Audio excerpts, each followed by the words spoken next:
Alhamdulillah, wa salatu wa salam ala rasulillahi sallallahu alayhi wa sallam. Nous allons commencer par la grâce d'Allah subhanahu wa ta'ala avec la quatrième et dernière conférence prévue pour ce mois de janvier. Et comme vous l'avez remarqué, ce mois a été tenu pour apporter des réfutations et des réponses à certaines ambiguïtés qu'on pourrait retrouver chez certains groupes, que ce soit dans l'islam ou pas. Et le groupe dont nous voulons parler aujourd'hui, il s'agit d'une minorité parmi les gens. Il s'agit de ceux qu'on appelle les athées. Et le mot athéisme, en arabe, on l'appelle ilhad. Ilhad. Et l'ilhad, comme les savants le disent dans les livres de croyance, ce qui est voulu par cela dans la langue arabe, al-mail. Et chez les savants de croyance, ils disent wal-inhirafu al-kabiru fil aqida. Al-ilhad, al-mail, c'est-à-dire le fait de pencher, de se tourner vers une autre direction. Voilà pourquoi les tombes où nous mettons le trou à côté, on appelle ça l'ahd. D'accord? Donc, ilhad, c'est le fait de dévier, de tourner vers une direction.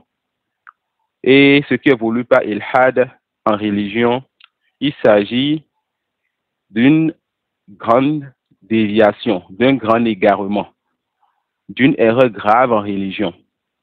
Et ce mot a été employé dans le Coran. Allah subhanahu wa ta'ala dit وَمَنْ يُرِدْ فِيهِ بِإِلْحَادٍ بِظُلْمٍ نُذِقْهُ مِنْ عَذَابٍ أَلِيمٍ.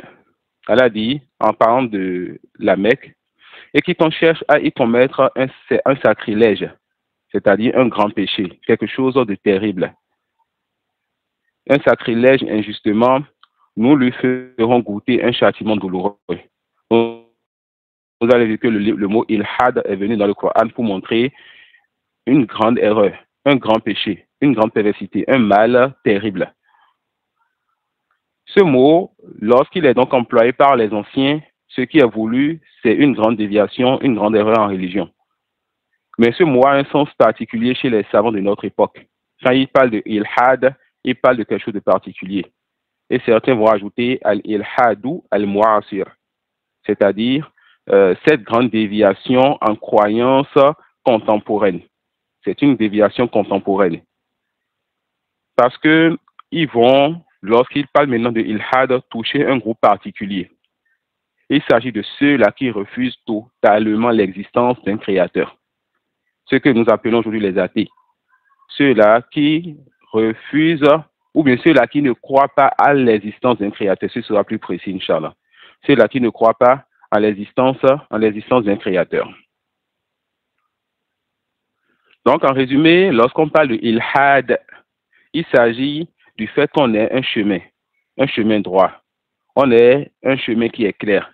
On ait la vérité d'un côté et ensuite, on a une déviation. La déviation qui va mener vers autre que l'objectif qu'on devait atteindre. La déviation qui va nous éloigner du droit chemin, c'est ça donc qui est voulu par al-ilhad. Et si vous avez compris cela, le droit chemin, il s'agit de notre saine nature. Cette nature sur laquelle Allah subhanahu wa ta'ala nous a créés.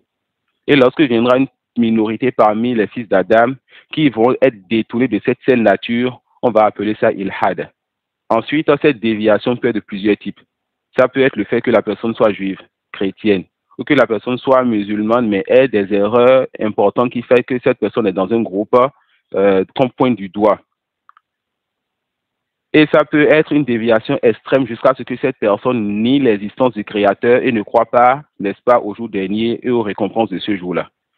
Alors, le mot ilhad est un mot général qui regroupe toute perversité, toute innovation et toute mécréance. Le mot ilhad est un mot général qui regroupe donc toute déviation et toute erreur en religion. Mais dans notre assise ici, ce qu'on ne veut pas al-ilhad, c'est ce que les savants ils appellent al-ilhad ou al-mu'asir, et en français on dit athéisme. Il s'agit de ceux-là qui refusent de croire en l'existence d'un Seigneur. Et certes, Allah subhanahu wa ta'ala l'a dit, فَمَاذَا بَعْدَ الْحَقِّ إِلَّا الضَّلَالِ.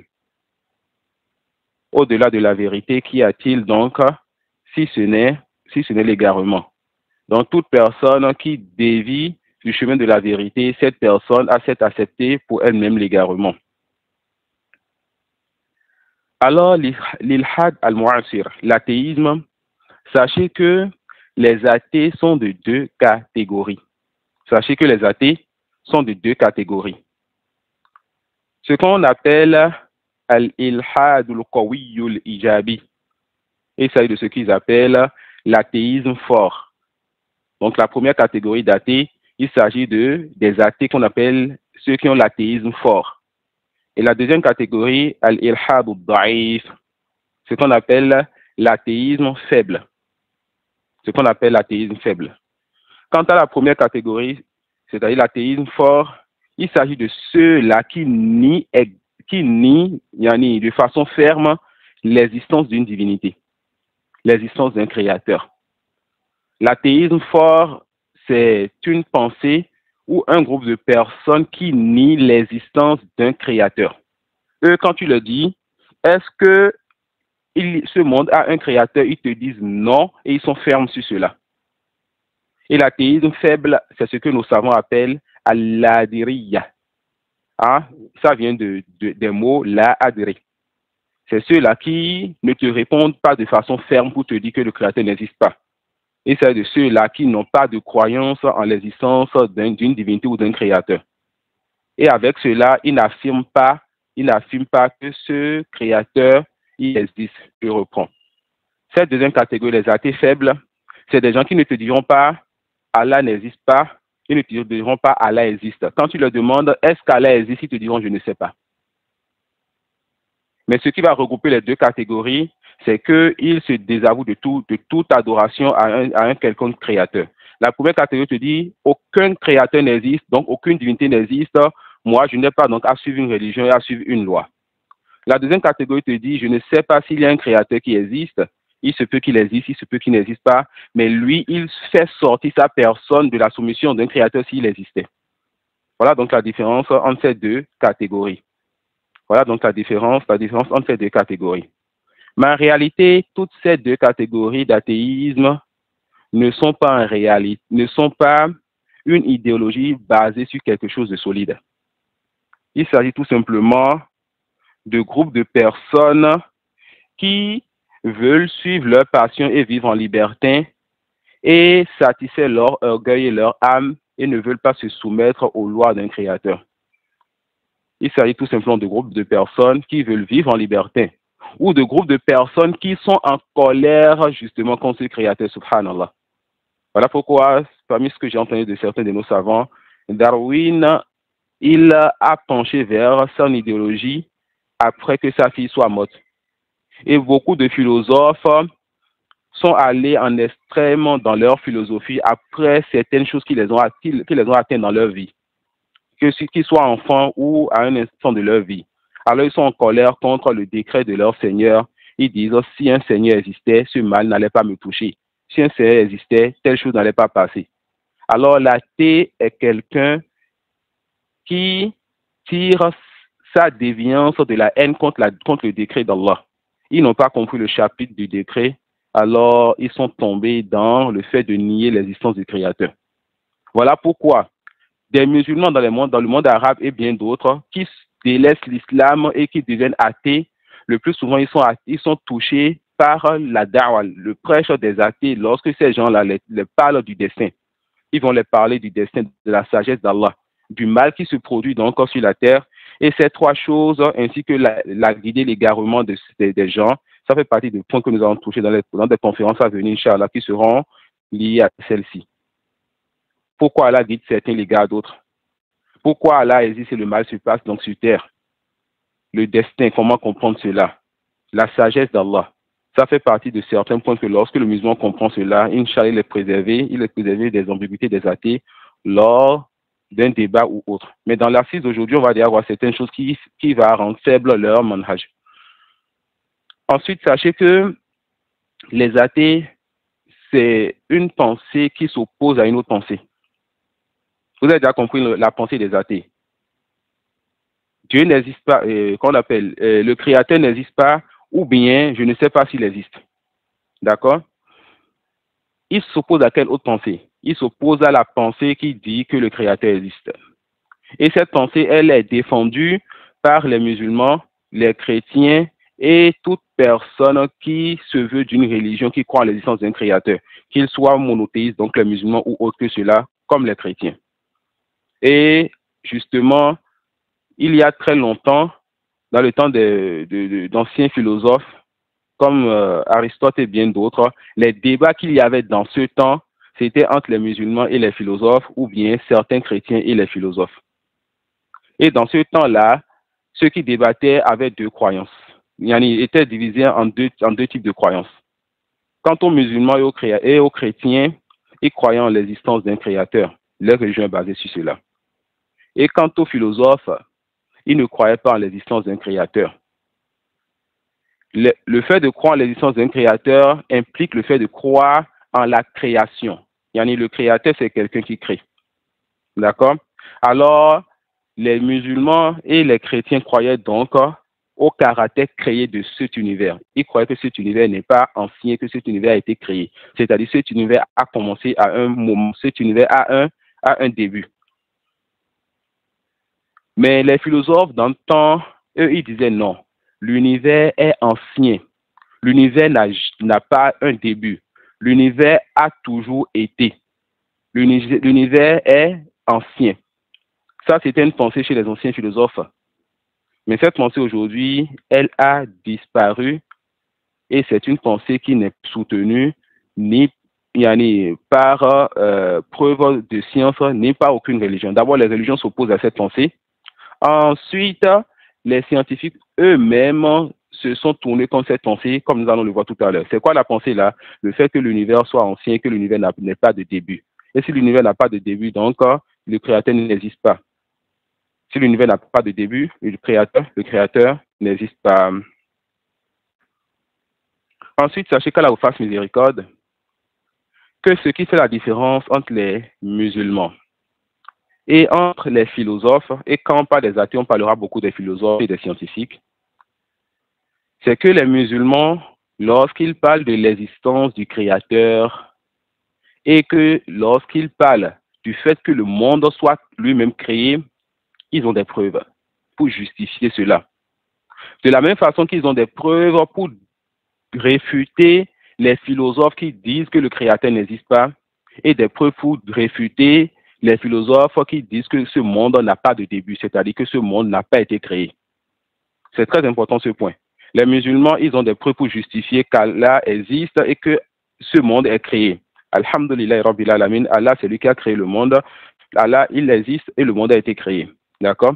Et j'ai rappelé cela en début de journée, qu'on a déjà fait une conférence il y a cela un moment, dans laquelle on a apporté certaines preuves de l'existence d'Allah. On va voir brièvement certaines de ces preuves encore dans cette assise, Inch'Allah, mais plus de détails auraient été pour celui qui a revu cette conférence ou celui qui l'avait suivi, Inch'Allah.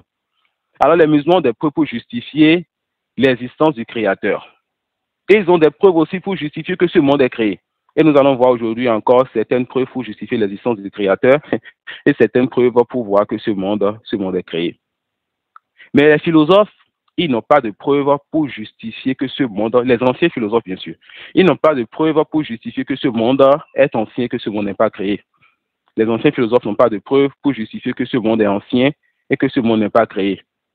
Et ils n'ont pas de preuves aussi pour justifier qu'il n'y a pas de créateur. Ils n'ont pas de preuves pour justifier qu'il n'y a pas de créateur, comme certains d'entre eux aussi l'ont eu à reconnaître.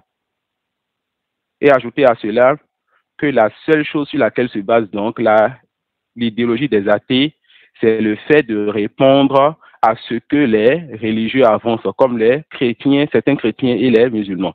C'est le fait d'apporter ce qu'on appelle des i'tiradat. Et celui qui lit dans les livres qui traitent les sujets des athées, vous allez voir que les savants rapportent souvent dedans ce qu'on appelle les i'tiradat, c'est-à-dire quand toi tu dis ceci, l'athée va dire cela. Quand tu dis ceci, va dire cela.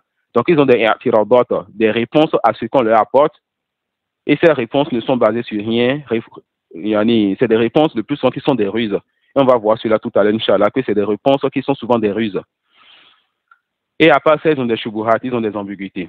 Donc, l'arme des athées, c'est des ruses qu'ils envoient comme réponse aux musulmans ou à certains chrétiens qui débattent avec eux. Et c'est des ambiguïtés qu'ils envoient aussi à ces gens-là qui essaient de s'opposer à eux.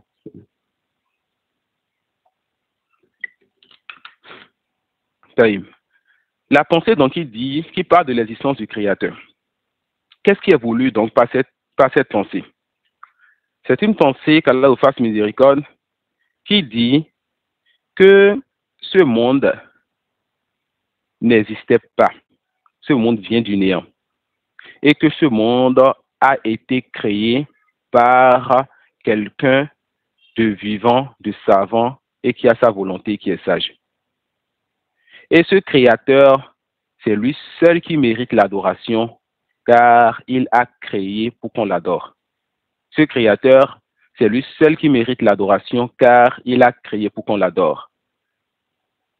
Car il a créé pour qu'on l'adore. Wa ma khalaqtul jinna wal insa illa liya'budun. Je n'ai créé les djinns et les hommes si ce n'est que pour qu'ils m'adorent. Ya ayyuhan nasu u'budu rabbakumul ladhi khalaqakum. Ô vous les gens, adorez votre Seigneur qui vous a créé. Il n'a pas dit adorez votre divinité, mais il nous a demandé d'adorer celui qui mérite l'adoration. C'est qui celui qui mérite l'adoration? Notre Seigneur qui nous a créé. Donc cette pensée de l'existence du Créateur dit, c'est un Créateur qui a créé le monde lui seul et c'est lui, le fait qu'il ait créé, il mérite l'adoration. Le fait qu'il ait créé, il mérite l'adoration. Car il a créé pour cela, l'adoration est son droit et il nous a ordonné de l'adorer. Il nous a donné l'ordre prescrit de l'adorer en lui ouvrant le culte exclusif. Et il nous a annoncé qu'après notre mort, on sera ressuscité et c'est le paradis ou c'est l'enfer. De façon résumée, voilà l'idéologie de ceux qui pensent en l'existence du Créateur. Un Créateur qui a créé, qui a le droit et le mérite d'être adoré et il nous a donné l'ordre de l'adorer. Il nous a créé pour l'adorer. Et celui qui va l'adorer aura le paradis, celui qui va refuser aura l'enfer. Les athées ne veulent pas croire en cela, car en croyant en cela, en l'existence d'un Créateur, ils savent qu'ils doivent croire donc que ce Créateur mérite l'adoration, car il a créé pour une sagesse. Et s'ils croient que ce Créateur mérite l'adoration, l'adoration est basée sur l'ordre et l'interdit. Ils doivent donc se soumettre. Voilà que c'est un peuple qui veut vivre en liberté. Ils ne veulent pas se soumettre. Ils ne veulent pas donc croire donc que ce Créateur existe, car s'ils croient qu'il existe, c'est que s'ils ne se soumettent pas, le jour dernier, c'est l'enfer. Alors que c'est les gens qui veulent vivre en liberté et ne pas avoir peur. Ils s'opposent donc à cette idéologie. Oui. Sachez aussi que l'athéisme a beaucoup, l'athéisme, lorsqu'on parle de Al-Ilhad Al-Mu'asir, ceux qui renient l'existence du Créateur, ça a beaucoup eu d'impact et de présence en Europe, comme la France. En Europe comme la France, aux États-Unis et bien d'autres pays non musulmans. Et cela a commencé petit à petit, subhanallah, à venir dans les pays musulmans aussi. Et parmi les têtes des athées contemporains, ce que certains savants appellent Imam al-Mulhidin, une tête parmi les athées contemporains, il y a ce qu'on appelle Richard Dawkins. Richard Dawkins. Et lui-même, parmi ses paroles, il y a celle-ci, La yumkinuka isbata an-nafi hatta al-an kullu shay jayyid.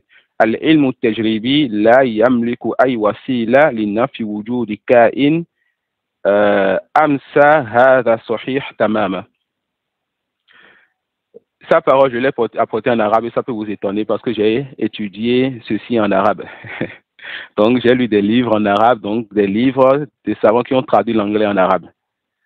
Le sens de sa parole, c'est qu'il dit qu'il n'est pas possible de refuser. Il n'est pas possible plutôt pour toi d'affirmer la négation. Il n'est pas possible pour toi d'affirmer ce que tu ne sais pas. Qu'est-ce qui est intéressant ici? Richard Dawkins, c'est une tête des athées contemporains. Et le fait qu'eux-mêmes, ils reconnaissent qu'il n'est pas possible pour eux, ni pour personne, d'affirmer ce qu'on ne sait pas, c'est quelque chose de très important. Je m'explique. Les athées, c'est des gens qui croient en la matière et qui croient en la science et qui croient que toute chose peut s'expliquer de façon rationnelle. et qu'on ne doit pas avoir une croyance jusqu'à ce qu'on ait une preuve claire sur la chose. Et on ne doit pas croire à l'invisible. Alors nous le disons. Ce monde, c'est ce que nous appelons ce qui est visible, ce qu'on peut sentir, toucher, ce qu'on peut de nos cinq sens. Et Allah subhanahu wa ta'ala est dans l'invisible. Votre devancier vous sort une règle qui vous dit que vous ne pouvez pas affirmer ce que vous ne savez pas. Le monde invisible, vous ne le connaissez pas. Comment donc vous pouvez affirmer l'inexistence du Créateur si vous-même vous ne savez pas ce qu'il y a dans ce monde? D'accord? Comment vous pouvez affirmer l'inexistence du Créateur si vous-même vous ne savez pas ce qui se passe dans le monde invisible, et que vous-même vous croyez seulement quand vous arrivez à justifier avec les preuves scientifiques. Et les preuves scientifiques ne peuvent pas aller, n'est-ce pas, de façon générale dans le monde invisible. Il est en train de dire alors ici qu'aucune preuve ne peut justifier qu'Allah n'existe pas. Je ne sais pas si on se comprend. Il dit ici qu'aucune preuve scientifique ne peut justifier qu'Allah n'existe pas, car Allah fait partie du monde invisible, ceux qui croient à l'invisible. Et nous ne pouvons refuser ce que nous ne connaissons pas. Et là, nous allons rappeler une règle qu'on a déjà rappelée plusieurs fois, c'est que tu peux connaître l'invisible seulement de trois façons. Tu peux connaître l'invisible seulement de trois façons. La première façon, que tu vois cette chose, alors l'invisible est devenu une science pour toi. Je suppose que là maintenant, personne ou bien l'un des frères présents, Abdul Rashad, ne m'a jamais vu. Alors, mon aspect et mon apparence est un invisible pour lui. Il ne peut pas me décrire à quelqu'un car il ne m'a pas vu. Maintenant, le frère Abdul Rashad est un ami du frère Suleiman Ba. La deuxième façon de connaître l'invisible, c'est qu'on te décrive l'invisible si tu n'as pas pu voir l'invisible. Le frère Suleiman Ba dit maintenant à Abdul Rashad, voilà le frère Abou Imon qui parle, il est comme un tel, il est tel, voici ses caractéristiques. Un jour, si le frère Abdul Rashad me voit dans la rue, il va me reconnaître sans doute, car on me l'a décrit. Donc, il a connu cet invisible par la description. Donc, si tu n'as pas vu l'invisible, si on ne t'a pas décrit l'invisible, qu'est-ce qui te reste? C'est que tu vois un semblable à l'invisible. C'est le fait donc qu'une fois en marchant, le frère Suleiman Ba voit quelqu'un qui dit Subhanallah, cette personne ressemble beaucoup à Abou Imran. Lorsque l'autre frère me verra un jour, il va dire ah, il ressemble à celui qu'on a vu la dernière fois, c'est sans doute lui. Alors la question est de savoir, est-ce que quelqu'un a jamais vu Allah? La réponse non.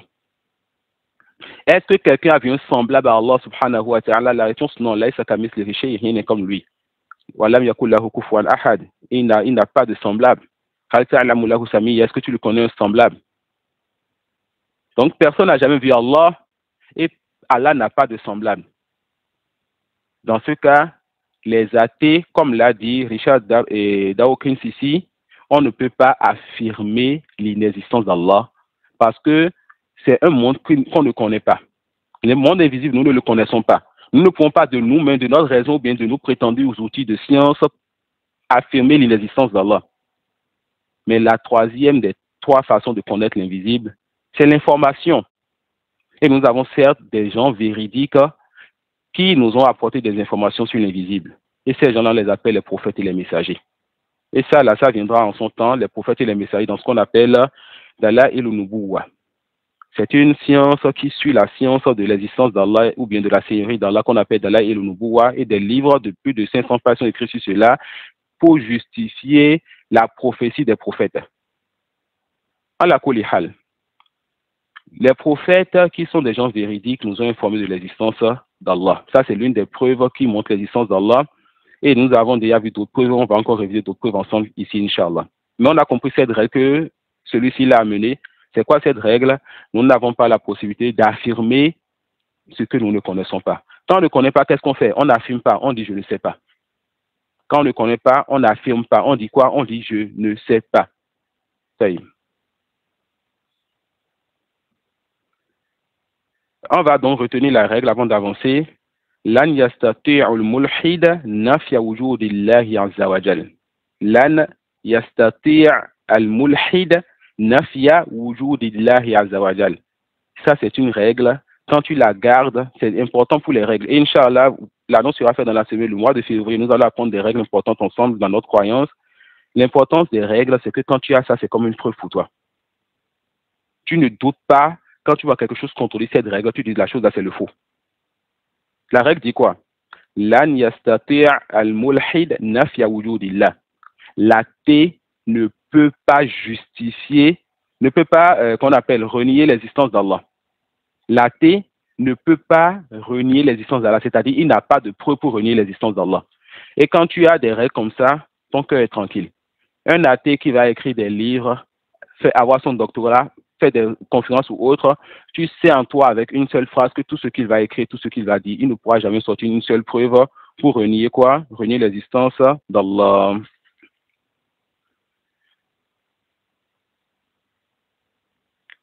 Sachez que l'existence d'Allah subhanahu wa ta'ala, c'est quelque chose qui est dans notre saine nature. C'est quelque chose qui est dans notre saine nature. Et plusieurs preuves justifient tellement son existence que lorsque les messagers venaient à leur peuple, ils s'étonnaient donc de voir que ces gens ne veulent pas se soumettre à ce Seigneur. Attention, les messagers ne sont pas allés vers des peuples qui reniaient l'existence d'Allah, sauf Pharaon. Ils allaient le plus souvent vers des peuples qui acceptaient qu'Allah existe, qu'il soit le Créateur, mais qui veulent adorer Allah et d'autres divinités, des polythéistes. Mais malgré ça, comme le fait d'accepter l'existence d'Allah implique le fait de l'adorer, les messagers disaient une parole qui regroupait les polythéistes et les athées, et Allah dit donc Asillahi shak, fatir samawati wal ard. Y a-t-il un doute au sujet d'Allah, créateur des cieux et de la terre? Ce verset est un verset tellement important qui nous montre qu'il y a tellement de preuves que personne ne peut douter de l'existence d'Allah. Comment douter de l'existence de celui qui a créé les cieux et la terre? Regardez l'étendue des cieux et de la terre. Êtes-vous aveugle? Ne voyez-vous donc pas cet univers?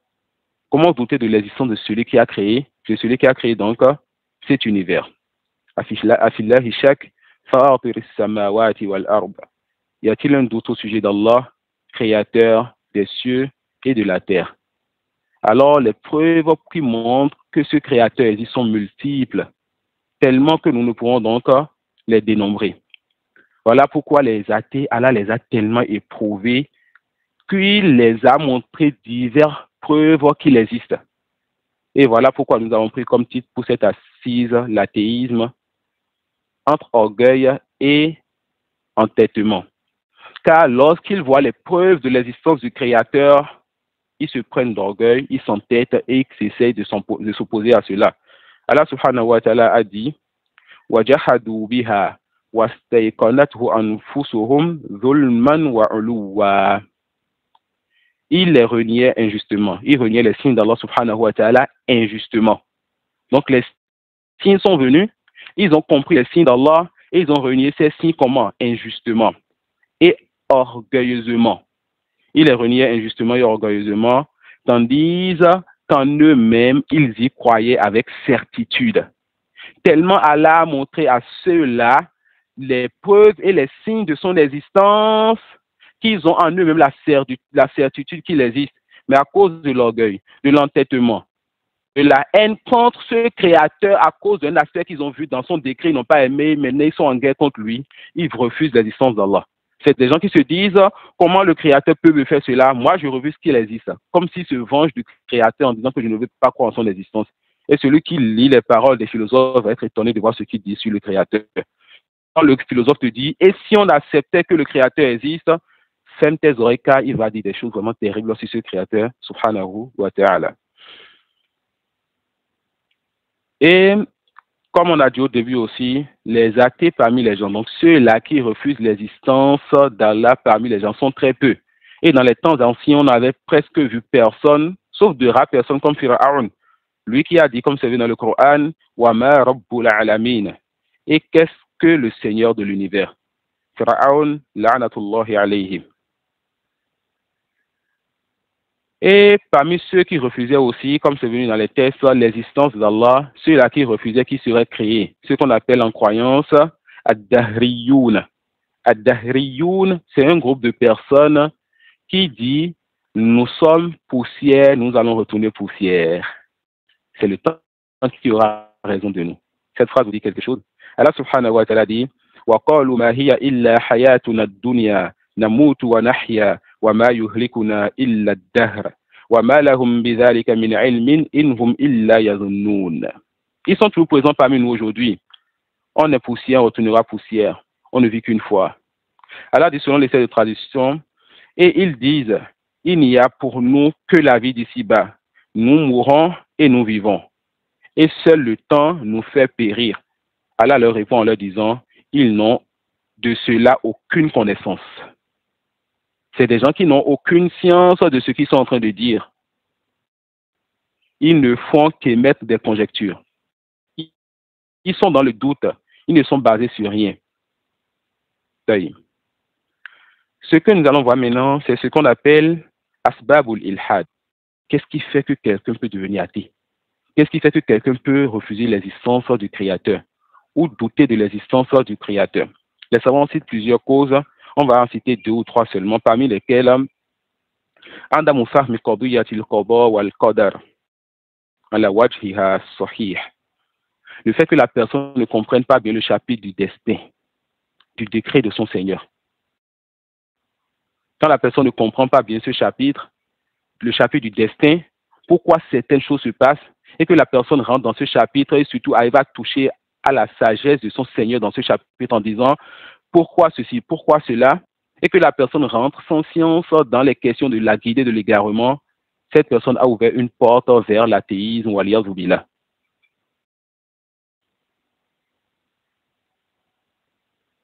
Ils disent par exemple, il y a des gens qui sont injustes, des gens qui tuent et qui font de l'injustice.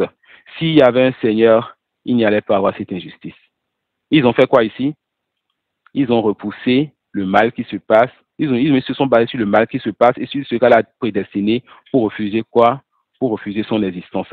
Donc, ça fait partie des portes par lesquelles les gens y rentrent dans l'athéisme. Le fait de ne pas comprendre le chapitre du destin.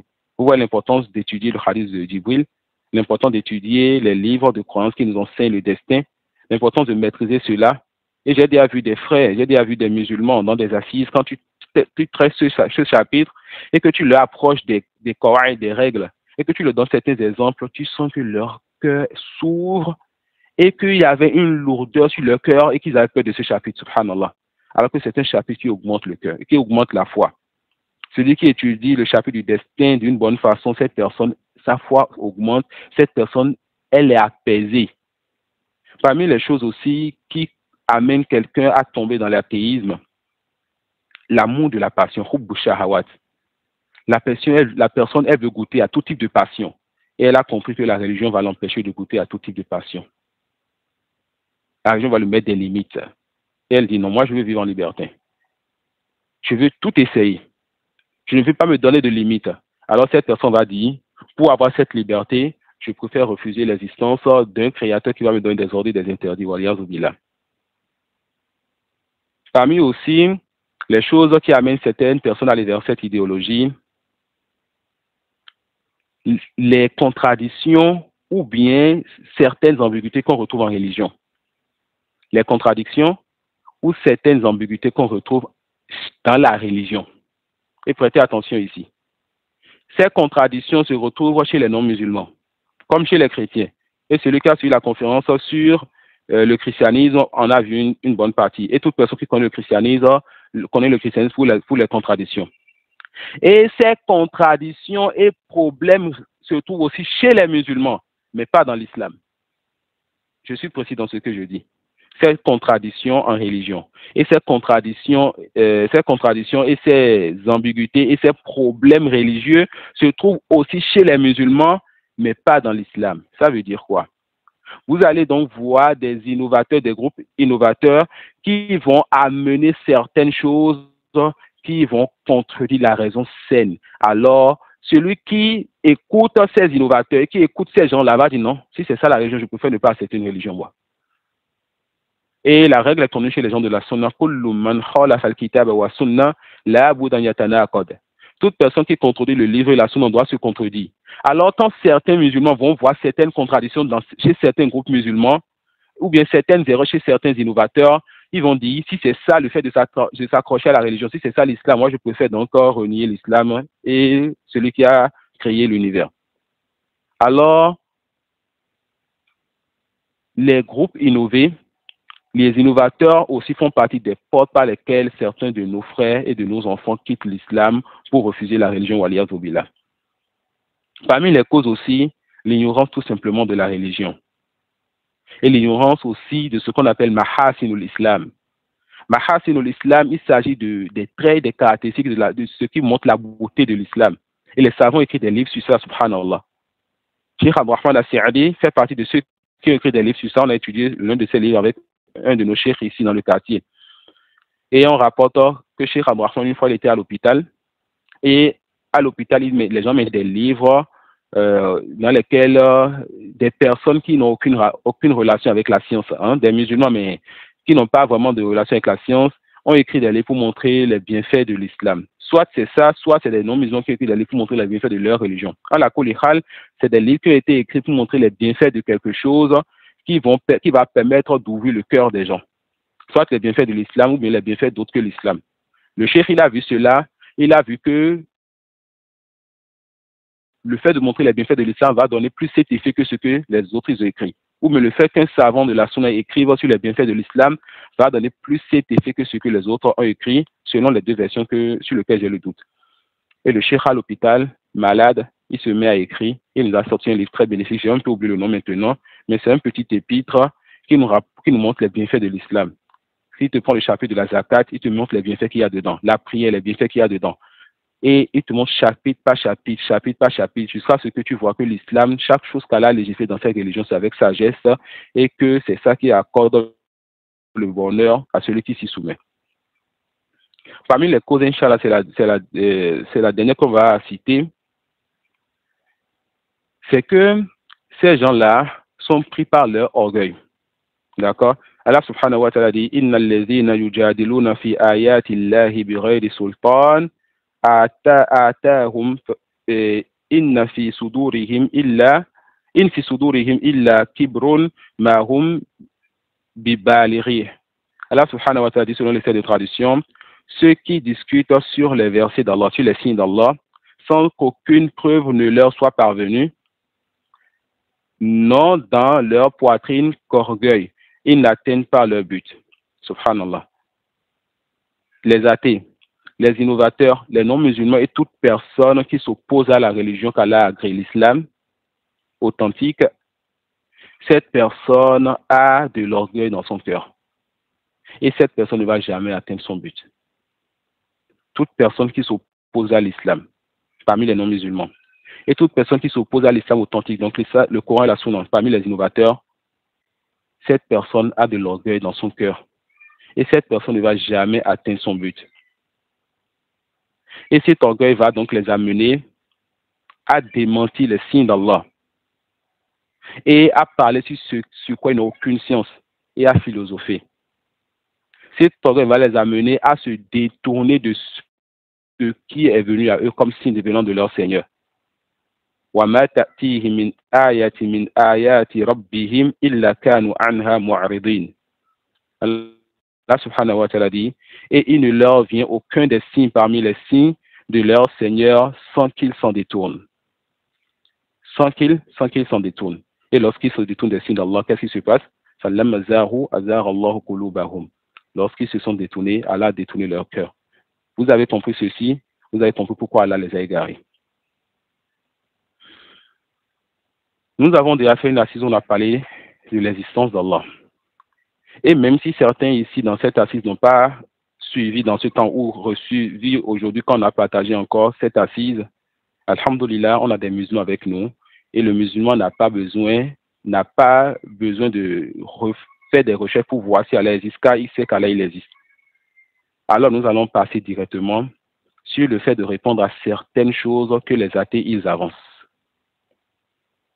Parmi les choses qu'ils avancent, il y a ce qu'ils appellent Nazariyatul Infijar al-Azim. C'est quelque chose qu'ils avancent pour soutenir leur croyance, soutenir le fait que ce monde n'a pas de créateur. Il s'agit de ce que vous connaissez sous le nom de Big Bang. Cette explosion-là qui a été à l'origine de la création de l'univers. Cette explosion qui a été à l'origine, n'est-ce pas, de la formation de la nature de l'univers, le Big Bang. D'où vient cette qu'on appelle cette idéologie, bien cette théorie? D'abord, comme on l'a dit tout à l'heure, au début, on avait en temps les musulmans, certains chrétiens qui débattaient avec les philosophes d'antan. Qu'est-ce que les philosophes d'antan avaient comme croyance? Le monde n'est pas nouveau, le monde n'est pas créé. Mais subhanallah, il s'est fait qu'avec le temps, la science a prouvé ce que les musulmans et les chrétiens disaient dans le temps. C'est quoi ce que ces deux disaient? Le monde est nouveau et ce monde a un créateur. La science et plusieurs sciences ont prouvé cela. La science a prouvé quoi? Que le monde est nouveau vers le 19e et le 20e siècle. Lorsque ils ont vu maintenant des preuves claires, scientifiques, et c'est des gens qui se basent sur la science pour pouvoir tout dire, lorsqu'ils ont vu des preuves qu'ils ne peuvent pas refuser pour dire que le monde est nouveau, ils ont commencé par philosopher. Ils ont commencé par chercher des choses pour pouvoir justifier que le monde est nouveau, mais que le monde n'a pas de créateur. Et parmi ces choses qui nous ont amené Nazariyatul Infijar al-Azim, c'est-à-dire le Big Bang. On avait donc, dans le temps des premiers philosophes, ceux-là qui disaient le monde est ancien, comme Frédéric Engel ou bien Engels, le mot en anglais, dont je pourrais faire des erreurs sur le mot en anglais, comme Karl Marx, comme Emmanuel Kant, et bien d'autres qui voyaient que le monde est ancien, que le monde n'a pas été créé. Et petit à petit, vers le XXe siècle, lorsque la science a prouvé que ce monde est nouveau, que ce monde a un début, alors l'ambiguïté est venue chez les athées. Alors l'ambiguïté est venue chez les athées. On ne peut pas accepter que ce monde soit nouveau. Si ce monde est nouveau, c'est qu'il a un créateur. Et si on dit que le monde a un créateur, c'est fini, on doit se soumettre à ce créateur. On doit justifier que ce monde, même s'il a un début, il n'a pas de créateur. On doit trouver quelque chose à dire. On doit faire quoi? On doit trouver quelque chose à dire. Allah subhanahu wa ta'ala dit Sanurihim ayatina fil afaqi wa fi anfusihim hatta yatabayyana lahum annahu al-haqq. Awalam yakfi bi rabbika annahu ala kulli shay'in shahid. Sur les de traduction, Allah dit nous leur montrerons nos signes dans l'univers et en eux-mêmes, jusqu'à ce qu'il leur devienne évident que ceci est la vérité. Ce avec quoi le Coran est venu est la vérité. Ce avec quoi le Coran est venu est la vérité. Allah existe. Il a tout créé point but. Allah dit quoi? Nous leur montrerons nos signes dans l'univers et en eux-mêmes jusqu'à ce qu'il leur devienne évident que ceci est la vérité. Et Allah l'a fait. Ils ont hier dit que le monde était ancien. Aujourd'hui, ils sont unanimes pour nous dire quoi? Que le monde est nouveau. Aujourd'hui, ils sont unanimes pour dire quoi? Que le monde est nouveau. Parmi certaines de leurs paroles qui montrent que le monde est nouveau, il y a la parole de Edward Latter Kessel. Et je m'excuse pour les mots en anglais, ou bien les noms en anglais. Il s'agit d'un docteur à l'université de San Francisco. Il dit وَهَكَذَا تَوَصَّلَتِ الْعُلُومُ دُونَ قَصْدٍ إِلَى أَنَّ لِهَذَا الْكَوْنِ بِدَايَةً. Il dit, selon les de traduction, que la science a prouvé maintenant, malgré eux, que ce monde a un début. Que la science a prouvé maintenant, la science a prouvé aujourd'hui, malgré eux, que le monde a un début. Et il y a aussi le professeur de maths, le professeur John Lennox, qui est à l'université professeur à l'université d'Oxford, qui dit هناك إجماع للآراء في هذه الأيام بأن للكون بداية. Il dit quoi? Qu'il y a maintenant un consensus chez les scientifiques, un consensus, un avis uni chez eux qui dit que ce monde a un début. Et cela, ça nous intéresse. Et ils ont plusieurs preuves pour justifier cela. Ils ont plusieurs preuves pour justifier cela. Et les frères qui sont dans la science parmi vous ont sans doute déjà eu à voir de ces preuves-là. Mais moi, je vais apporter une des preuves qu'un étudiant peut comprendre facilement et que je peux vous expliquer facilement. Et il s'agit tout simplement de Tawassu'ul A'lam, ce qu'on appelle l'extension de l'univers.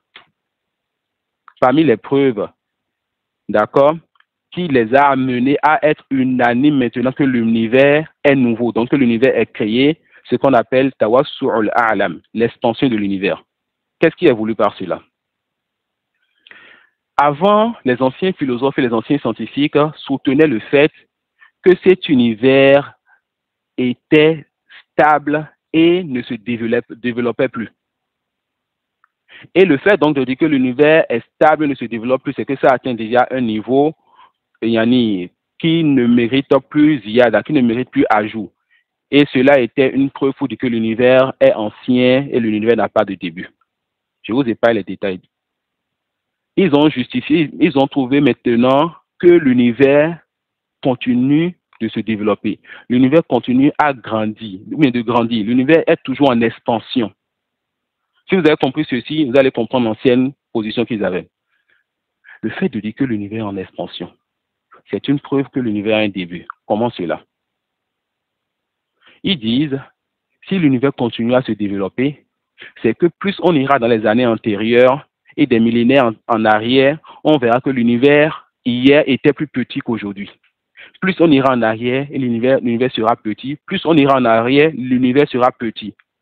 Ça peut aller, plus on ira en arrière, l'univers sera tellement petit qu'on ira en arrière, l'univers n'existerait pas. Donc l'univers n'existait pas, ça a commencé petit et ça se développe petit à petit et ça continue par se développer. Donc l'expansion de l'univers est une preuve scientifique pour montrer que cet univers est créé, que cet univers est nouveau. Ça peut aller. Vous connaissez tous les ballons dans lesquels on souffle, ce qu'on appelle, si je ne m'abuse, même en France, j'oublie le nom. Je ne sais pas si c'est auto ou bien un truc dans ce sens.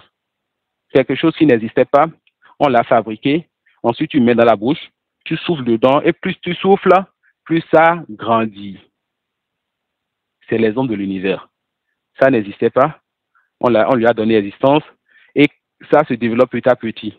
Donc ça veut dire que son développement est une preuve est une preuve qui n'existait pas. Et c'est aussi une preuve qu'il aura une fin. Car quand ça va atteindre sa pleine expansion, ce sera sa fin. Allah subhanahu wa ta'ala nous avait déjà informé dans le Coran de cet aspect-là.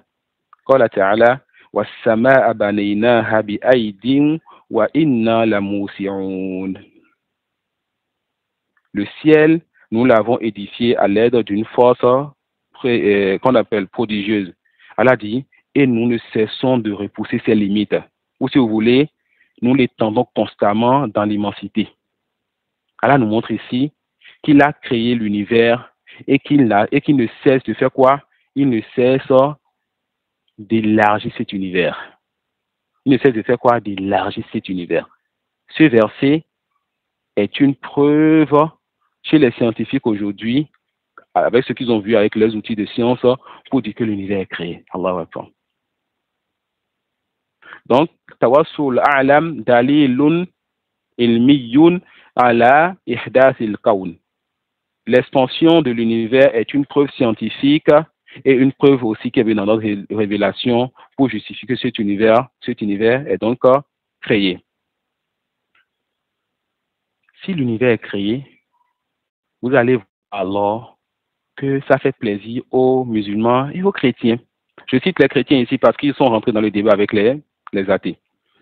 Vous allez voir que cela fait plaisir aux musulmans, le fait que l'univers ait un début. Pourquoi? Parce qu'on va utiliser ici quelque chose qu'on appelle Qanun as-Sababiyya. On va utiliser ici quelque chose qu'on appelle quoi? Qanun as-Sababiyya. Qanun as-Sababiyya, c'est quelque chose qu'on appelle Musalamatul Aqliya. Il s'agit de règles que la raison accepte et la raison n'a pas besoin de preuves pour justifier cette règle, car cette règle est une preuve en elle-même. Il s'agit de règles que la raison accepte. Et la raison n'a pas besoin de preuves pour justifier cette règle, car cette règle est une preuve en elle-même. De façon simple, Cette règle stipule que pour chaque action, il y a un auteur. Pour chaque action, il y a un auteur. Et pour chaque objet fabriqué, il y a un fabricant. Et pour chaque créature, il y a un créateur. Et pour chaque événement, il y a quoi? Un injecteur. Et pour chaque incident, il y a une cause. Ça peut aller. Toute chose qui se produit a besoin d'une raison, d'une cause qui va produire dans ces choses. C'est ça qu'on appelle Qanun Sababiyya. Et ça, là, c'est une preuve en elle-même qu'Allah a mis en nous. Enfin, l'une des preuves qu'Allah a mis cela en nous. Un enfant de moins d'1 an qui n'a encore rien compris, qui ne parle pas encore. Cet enfant dépose son jouet devant lui, tourne la tête, son père l'appelle, il tourne la tête, et quand il revient, il regarde devant lui, il ne trouve plus le jouet, alors que sa mère était à côté de lui, lui donnait à manger. L'enfant va soit pleurer, regarder sa mère, ou bien avoir une réaction, et la mère va rire, comprendre que l'enfant est en train de chercher son jouet. Yani, maman, tu as pris mon jouet? Un enfant d'1 an, d'1 an et demi, de 2 ans, qui est seul dans une chambre, ou bien qui est seul et son père est couché à côté de lui. Il sait que papa dort, et lui s'amuse sur le lit. Et subitement, il reçoit un coup sur la tête, il regarde derrière, et son père fait semblant de dormir. L'enfant va avoir une réaction, ou bien pas avoir une réaction. L'enfant, le fait qu'il regarde derrière, il a compris que le coup qu'il a senti sur la tête, ça a un auteur. Il a compris que le coup qu'il a senti sur la tête, ça a un auteur. Tu rentres dans ta chambre, tu déposes ton PC sur la table, tu sors, tu reviens, tu ne trouves plus le PC. Ta réaction, qui a pris mon PC? Tu rentres dans ta chambre et ton frère est dans la chambre, tu t'assois pour... Tu rentres dans ta chambre, ton frère est dans la chambre, tu te couches et tu veux te reposer, la lumière est éteinte la nuit. Et là, tu ouvres les yeux parce qu'on a allumé la lumière. Ta réaction, tu peux éteindre la lumière s'il te plaît, ou bien pourquoi tu as allumé la lumière? Imagine que ton frère te dise, tu n'as pas allumé la lumière, c'est allumé d'elle-même. Cette règle-là, c'est une règle qu'Allah a mis dans la raison de toute personne et que la raison ne peut pas refuser. Tout ce qui se produit a besoin d'une cause ou bien d'un effet. Tout ce qui se produit a besoin d'une cause ou bien d'un auteur. Si vous avez compris cette règle, sachez donc que le fait que les athées aient fini par accepter que cet univers a un début, cela donc les amène à se dire, si l'univers a un début, si l'univers n'existait pas, il a existé, alors le Qanun Sababiyya, qui est dans ma raison, m'amène à poser une question. Qui a créé l'univers? Lorsque la science les a montrés, et Allah leur a dit qu'il va leur montrer dans l'univers et dans leur personne qu'il est la vérité. Lorsqu'Allah les a éprouvés par cette science, vers laquelle ils se sont tournés, et ils ont pu voir que l'univers a un début, le Qanun Sababiyya va les amener à dire, qui est-ce qui a créé cet univers? Et là, le problème a commencé chez eux. Ils vont dire, il faut qu'on trouve une solution. Parmi les solutions, ils vont dire, cet univers a commencé par le Big Bang. Ils vont écrire des livres, dépenser dans la publicité, mettre ça dans des films, des dessins animés, des documentaires, mettre ça dans les programmes des écoles de nos enfants, dans la philosophie, dans l'histoire et dans bien d'autres choses. Le Big Bang, cette explosion qui est à l'origine de l'expansion de l'univers. Et beaucoup ont gobé cela. Beaucoup ont accepté cela. D'autres ne l'ont pas accepté parmi les musulmans, mais ne l'ont pas refusé aussi, ils n'ont pas vu le mal dedans. Alors, est-ce que le Big Bang est une réalité? La réponse, non. Avant de répondre au Big Bang, nous disons d'abord que lorsqu'on vous dit le monde a un début, quelle question on doit poser? On a une année pour dire, on doit dire, qui a créé le monde? La réponse chez les musulmans est très simple. C'est Allah qui a créé le monde. La réponse chez les athées, elle est différente. Le monde a été créé par hasard. Ou c'est la nature qui s'est faite elle-même. Ou le monde a été créé du néant. Et nous disons, ces trois choses font partie de ce qu'on appelle al-murallaqat ou al-aqliyah. Ils vont utiliser des réponses qui sont hors du contexte. Quant à la première réponse, le monde a été créé par hasard. La question était, qui a créé le monde? Je vous montre l'erreur dans cette réponse. Je rentre chez moi, mon PC est sur la table, bien posé au milieu de la table. Je reviens, le PC est ouvert, cassé. Je dis à ma femme, qui a touché mon PC? Elle dit, c'est le hasard qui a touché mon PC. Je n'ai pas de femme ni d'enfant qui s'appelle hasard chez moi. Le hasard n'est pas une réponse à la question qui a fait. Dis-moi, je balayais et par erreur ou par hasard, j'ai touché le PC. Alors le hasard est une réponse à la question comment le PC est venu dans cet état. Donc quand je demande à un athée, vous êtes venu maintenant à la conclusion scientifique que ce monde a un début. Qui a créé le monde? Et nous les voyons dans des chaînes télévisées aux États-Unis, en France, en Afrique, un peu partout dans le monde. Nous sommes des scientifiques, des professeurs d'Oxford, etc. Et ils nous répondent avec le sourire aux lèvres dans leur veste de plusieurs milliers de dollars. Le monde a été créé par hasard. Voilà des professeurs qui parlent à la télé et qui ont écrit des livres sur cela et qui ont des thèses de doctorat à cause de cette réponse. Le monde a été créé par hasard. Mais le musulman du haut de raison dit, le hasard n'est pas une réponse à la question qui a fait. Le hasard est une réponse à la question comment ça a été fait. Ça a été fait. La deuxième réponse, le monde a été créé, mais c'est la nature qui s'est faite. Donc c'est l'univers qui s'est créé lui-même. La nature qui s'est faite, donc c'est l'univers qui a fait quoi? C'est l'univers qui s'est créé elle-même. Ou bien la nature et le monde est venu du néant. Ces deux réponses aussi sont des réponses erronées.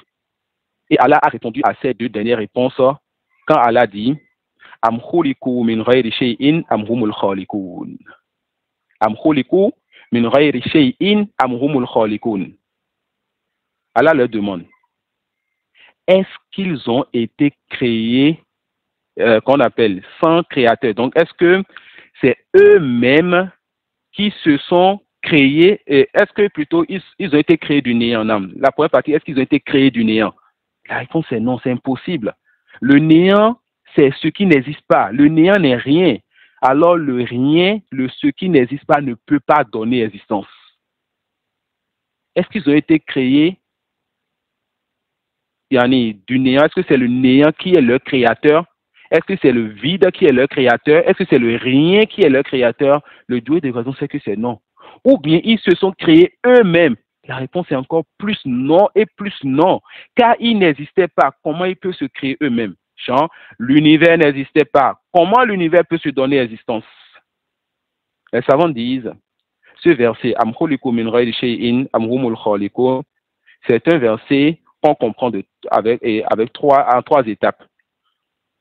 Soit l'univers a été créé par le néant. Et le néant, c'est le rien. C'est ce qui n'existe pas. Ce qui n'existe pas ne peut pas créer. Deuxième point. L'univers s'est créé lui-même, comme les athées le disent.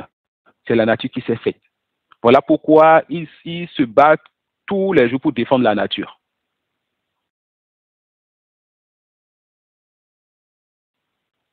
Car pour eux, la destruction de la nature, c'est terrible. Non, c'est terrible pour tout le monde, mais eux, ils ont une croyance derrière cela. Donc pour eux, c'est l'univers où la nature qui s'est faite. C'est la nature qui est la mère de toutes choses. On dit que ce n'est pas possible. Vu que cette nature, cet univers, c'est de ça qu'on parle. C'est ça qui est créé. Et comment, avant d'être créé, ça va se créer elle-même. C'est pas correct. Troisième.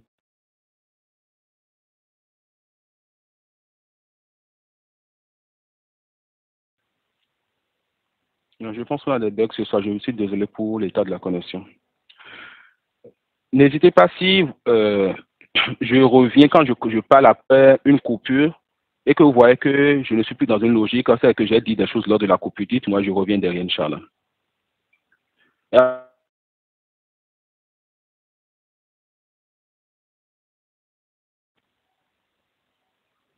Aouba, vous m'entendez toujours?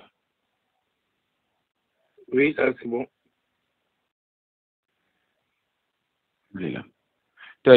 Alors, l'univers n'est pas créé par le néant. Et prêtez attention au thème, par le néant. On n'a pas dit, Yannick, comment a été créé l'univers, mais qui a créé l'univers? Le qui, la réponse n'est pas l'univers a été créé par le néant. Aussi, l'univers ne s'est pas créé lui-même. La nature ne s'est pas faite elle-même. Ce n'est pas possible parce que ça n'existait pas. Troisième possibilité, la nature ou l'univers.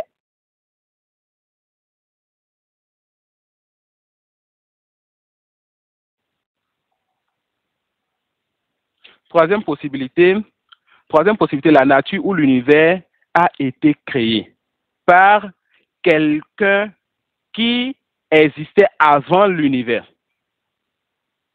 L'univers a été créé par quelqu'un qui existait avant l'univers. Et c'est ça la réponse que la raison saine accepte.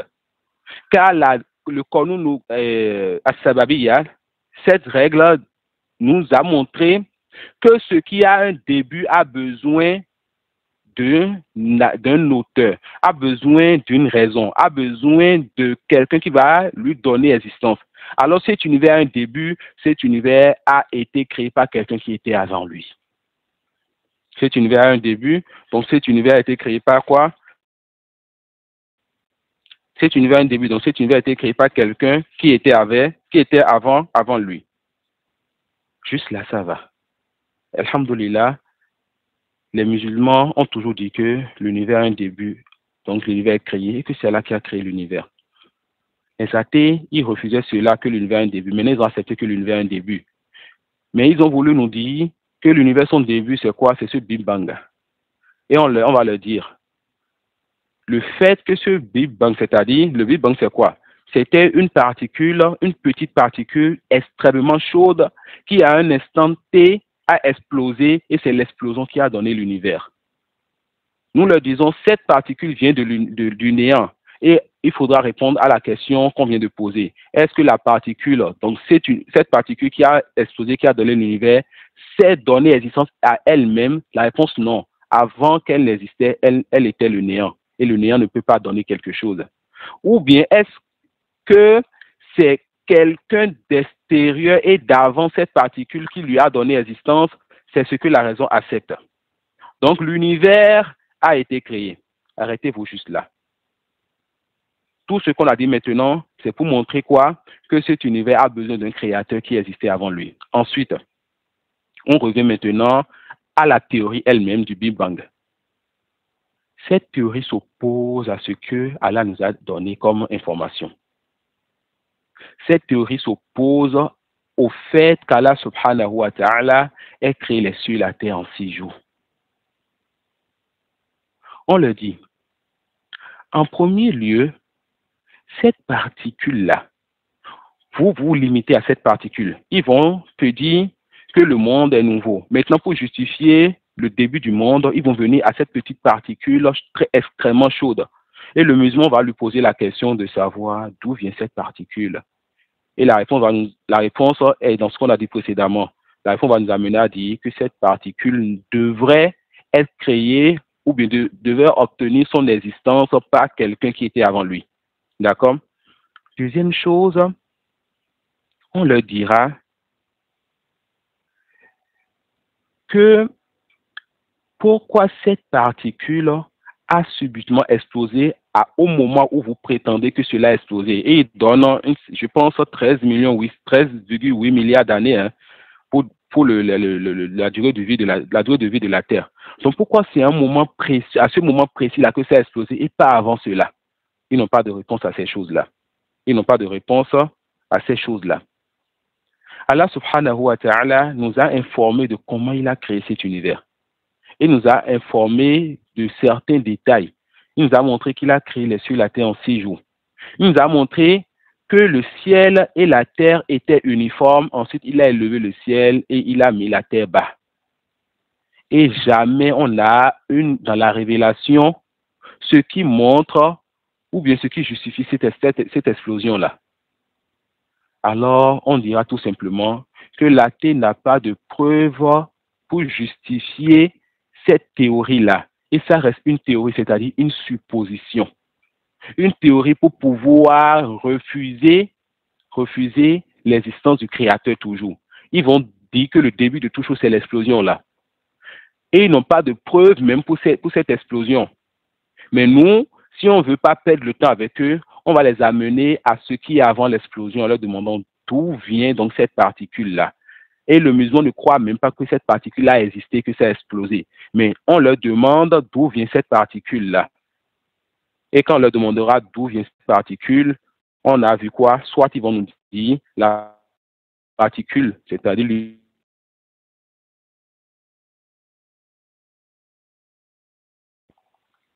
la particule, c'est-à-dire l'univers ou la nature aujourd'hui, elle s'est faite elle-même et elle a refusé déjà cela. Ou bien c'est le néant qui l'a fait et elle a refusé cela. Alors, la seule réponse rationnelle qu'on doit donner à cette question, d'où vient cette particule? Dans votre croyance, même si nous ne croyons pas en l'existence de cette particule, en temps, c'est que cette particule chez vous et l'univers chez nous a un créateur qui existait avant lui. Juste là, tout va bien. Ils vont te dire maintenant, et c'est ce que j'ai appelé au début de l'assise, les i'tirabat. Les i'tirabat. C'est lorsqu'ils vont te dire, si vous dites ceci, je vais dire cela. Lui ne veut pas la vérité. Tout ce que lui veut, c'est s'opposer à toi et philosopher. Ils vont te dire alors, vous dites que si l'univers a un début, alors il faut aussi que quoi? Cet univers ait un créateur qui l'a créé. Si l'univers a un début, il faut que cet univers ait un créateur qui l'a créé. Et là, ils vont poser l'ultime question, qui a créé le créateur? Je voulais mettre cette question à la fin dans la réfutation des ambiguïtés, mais l'ilmuna Saba, je vais introduire ça ici en même temps, Inch'Allah. Ils vont dire, alors, qui a créé le créateur? Et cette question, c'est déjà venu dans nos tests. Le prophète sallallahu alayhi wa sallam a déjà parlé de cette question. Et cette question, elle se répète aujourd'hui chez une partie des musulmans. Et c'est qui ces musulmans? Il s'agit de nos enfants. Les enfants sont le plus souvent ceux qui posent le plus cette question. Quand tu leur enseignes la religion et que tu leur parles d'Allah et que tu leur dis qu'Allah a créé ceci, qu'Allah a créé cela, très vite, tu vas entendre, je l'ai déjà entendu plus d'une fois en enseignant des enfants, qui a créé Allah. Et là, il faut donc que le musulman sache comment répondre à cela, que ce soit aux enfants ou que ce soit aux athées. Je vais regrouper les réponses et ensuite à chacun de savoir comment appliquer la réponse en fonction de celui qui est devant lui, Inch'Allah. La question dit quoi? Qui a créé Allah? Ils vont dire, comme tu dis, que toute chose qui est créée a besoin d'un auteur et cet univers, il est créé. Donc, cet univers a un auteur ou bien a un créateur. Alors, on te demande aussi qui a créé Allah. Ça peut aller. Vu que vous, les musulmans, vous répondez que c'est Allah qui a créé l'univers. On dit encore, ta réponse, ou bien ta question est une question erronée. Ta question est une question erronée. Et cela de plusieurs façons. La première façon, c'est que tu as appris une règle dans notre débat et tu as voulu appliquer la règle dans une place qui ne la sied pas. C'est quoi la règle qu'on a appris maintenant? Qu'on nous sababiya. Que toute chose qui est nouvelle a besoin de celui qui va donner existence. Cette règle, elle est appliquée pour ce qui est nouveau, mais pas pour ce qui n'est pas nouveau. Exemple. On a vu tout à l'heure que je suis rentré dans ma chambre, j'ai déposé mon PC, je suis parti, je suis revenu, j'ai vu le PC dans un autre état et je me suis posé la question, qui a mis le PC dans cet état? Car l'état du PC maintenant est un nouvel état. Son état a changé. Et si tout à l'heure j'avais mis le PC, le portable, et quand je suis venu seul, le PC, je l'ai trouvé ouvert et cassé. Le portable, toujours dans la même position, on ne l'a pas touché. Pourquoi j'ai posé cette question pour le PC et non pour le portable? Parce que le portable n'a pas changé d'état. Parce que le portable, il est resté ancien, il est resté dans son état ancien. Ça peut aller. Alors nous leur disons, ce monde, la science a prouvé que ce monde est nouveau, alors ce monde a besoin de celui qui va lui donner existence. Et celui que nous on dit qu'il a donné naissance à ce monde, on ne va pas appliquer ces règles à lui parce que lui n'a pas de début. Il est le premier sans début. Il est quoi? Le premier sans début. On ira plus loin. On va répondre à cette question d'une deuxième façon en apportant une autre règle qu'on appelle man utasalsul fil hawadis. Et cette règle stipule que pour que quelque chose existe, il est impossible que cette chose soit rattachée à des choses dont elle a besoin à l'infini, de façon simple.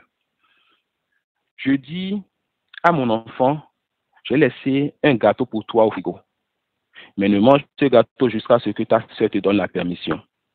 Ensuite, je dis à sa soeur, ne lui donne pas la permission jusqu'à ce que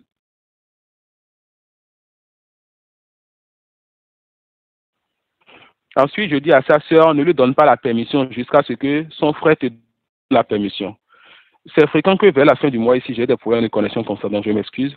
Je dis donc à sa sœur, ne donne pas la permission jusqu'à ce que ton frère te donne la permission. Je dis à ce frère-là, ne donne pas la permission jusqu'à ce que ton cousin te donne la permission. Et je dis à ce dernier, ne donne pas la permission jusqu'à... Je dis à ce dernier, donc, que ne donne pas la permission jusqu'à ce que ta maman te donne la permission. Et à la maman, ne donne pas la permission jusqu'à ce que ta sœur te donne la permission. À elle, ne donne pas la permission jusqu'à... Et chaque personne a besoin d'une permission à l'infini. Résultat, l'enfant ne va jamais manger le gâteau, car toute personne a besoin d'une permission à l'infini. Dans une autre maison, le père laisse un gâteau dans une maison et dit à son fils, ne mange pas ce gâteau jusqu'à ce que A te donne la permission, jusqu'à ce que B lui donne la permission et que C lui donne la permission, et ainsi 10 personnes. Et la personne numéro 10 n'a pas besoin de permission. Est-ce que l'enfant de cette maison va manger le gâteau? La réponse oui. Parce que la permission première n'a pas besoin d'une autre permission. Cette règle, on appelle dalil ou man ou tawassul fil hawadis. Et cette règle alors nous dit que si le créateur a besoin d'un créateur et que son créateur a besoin d'un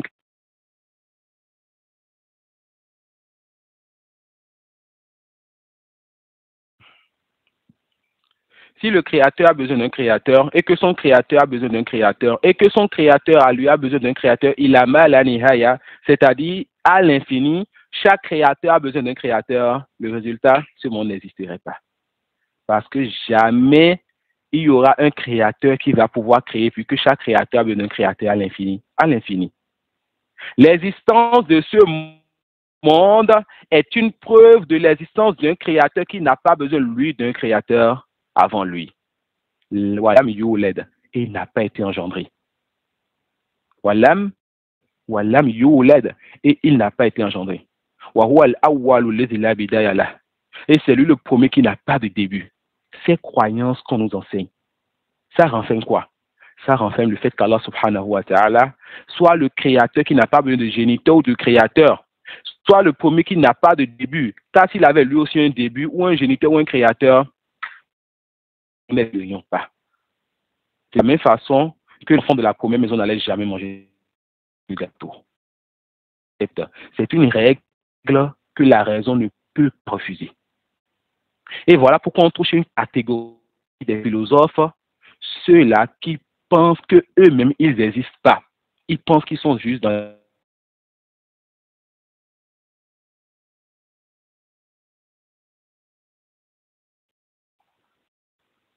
Non. Je disais, voilà pourquoi on trouve chez une partie de ces philosophes certains qui pensent que eux-mêmes, ils n'existent pas. Pourquoi ils pensent qu'ils n'existent pas? Parce qu'ils sont rentrés dans le tassal sur le hawadis tellement qu'ils ont fini par dire que ce monde est venu de telle chose, qui est venu de telle chose, est venu de telle chose, il a mal à nihaya. Tellement celui qui donne l'existence a besoin de quelqu'un qui va donner l'existence, qu'ils ont compris que ce monde en réalité ne peut pas exister, donc ils disent qu'eux-mêmes sont dans l'illusion, ils n'existent pas. Eux-mêmes, ils sont quoi? Ils sont dans l'illusion, ils n'existent pas. Donc cette nouvelle règle nous montre quoi? Que le créateur n'a pas besoin d'être créé. C'est lui le premier qui n'a pas de début. Et c'est lui qui n'a pas été engendré. Subhanallah. Des croyances simples que le prophète sallallahu alayhi wa sallam nous a enseignées, que le Coran nous a enseignées et qui répond à ces choses-là aujourd'hui. Voilà pourquoi le prophète sallallahu alayhi wa sallam a dit que le diable te dira, ou bien que l'un d'entre vous, le diable va lui faire dire qui a créé ceci, qui a créé cela, qui a créé ceci, qui a créé cela, jusqu'à ce qu'il lui dise qui a créé Allah. Vous voyez qu'on le diable joue avec les gens. Et quand tu viens à cette étape où tu te dis qui a créé Allah, qu'est-ce qu'il faut faire? Tu cherches refuge auprès d'Allah contre le diable. Car cette question vient du diable. Et c'est une question qui sort de la raison. C'est une question qui est insensée. Tu existes. Cet univers existe. Alors celui qui a créé cet univers n'a pas besoin de créateur ni de géniteur et n'a pas de début. C'est lui le premier sans début, subhanahu wa ta'ala. Vous voyez comment la raison même valide la croyance que l'islam nous enseigne. Vous voyez comment la raison même est conforme avec la croyance que l'islam nous enseigne. Et que lorsque les gens délaissent cette croyance que la raison nous enseigne, ils tombent dans la folie, ils tombent dans ce que la raison n'accepte pas. Donc, en réponse à la question qui a créé l'univers, on dira quoi? Cette question vient du diable. Le croyant doit chercher refuge contre le diable. On dira quoi?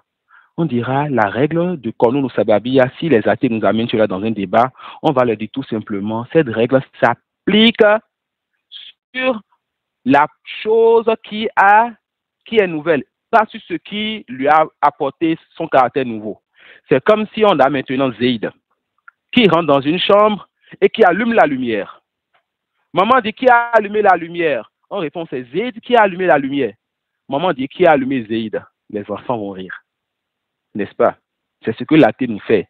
Et on les appelle des professeurs à Oxford, des professeurs à San Francisco. Vous dites que cet univers a été créé par Allah. Qui donc a créé Allah?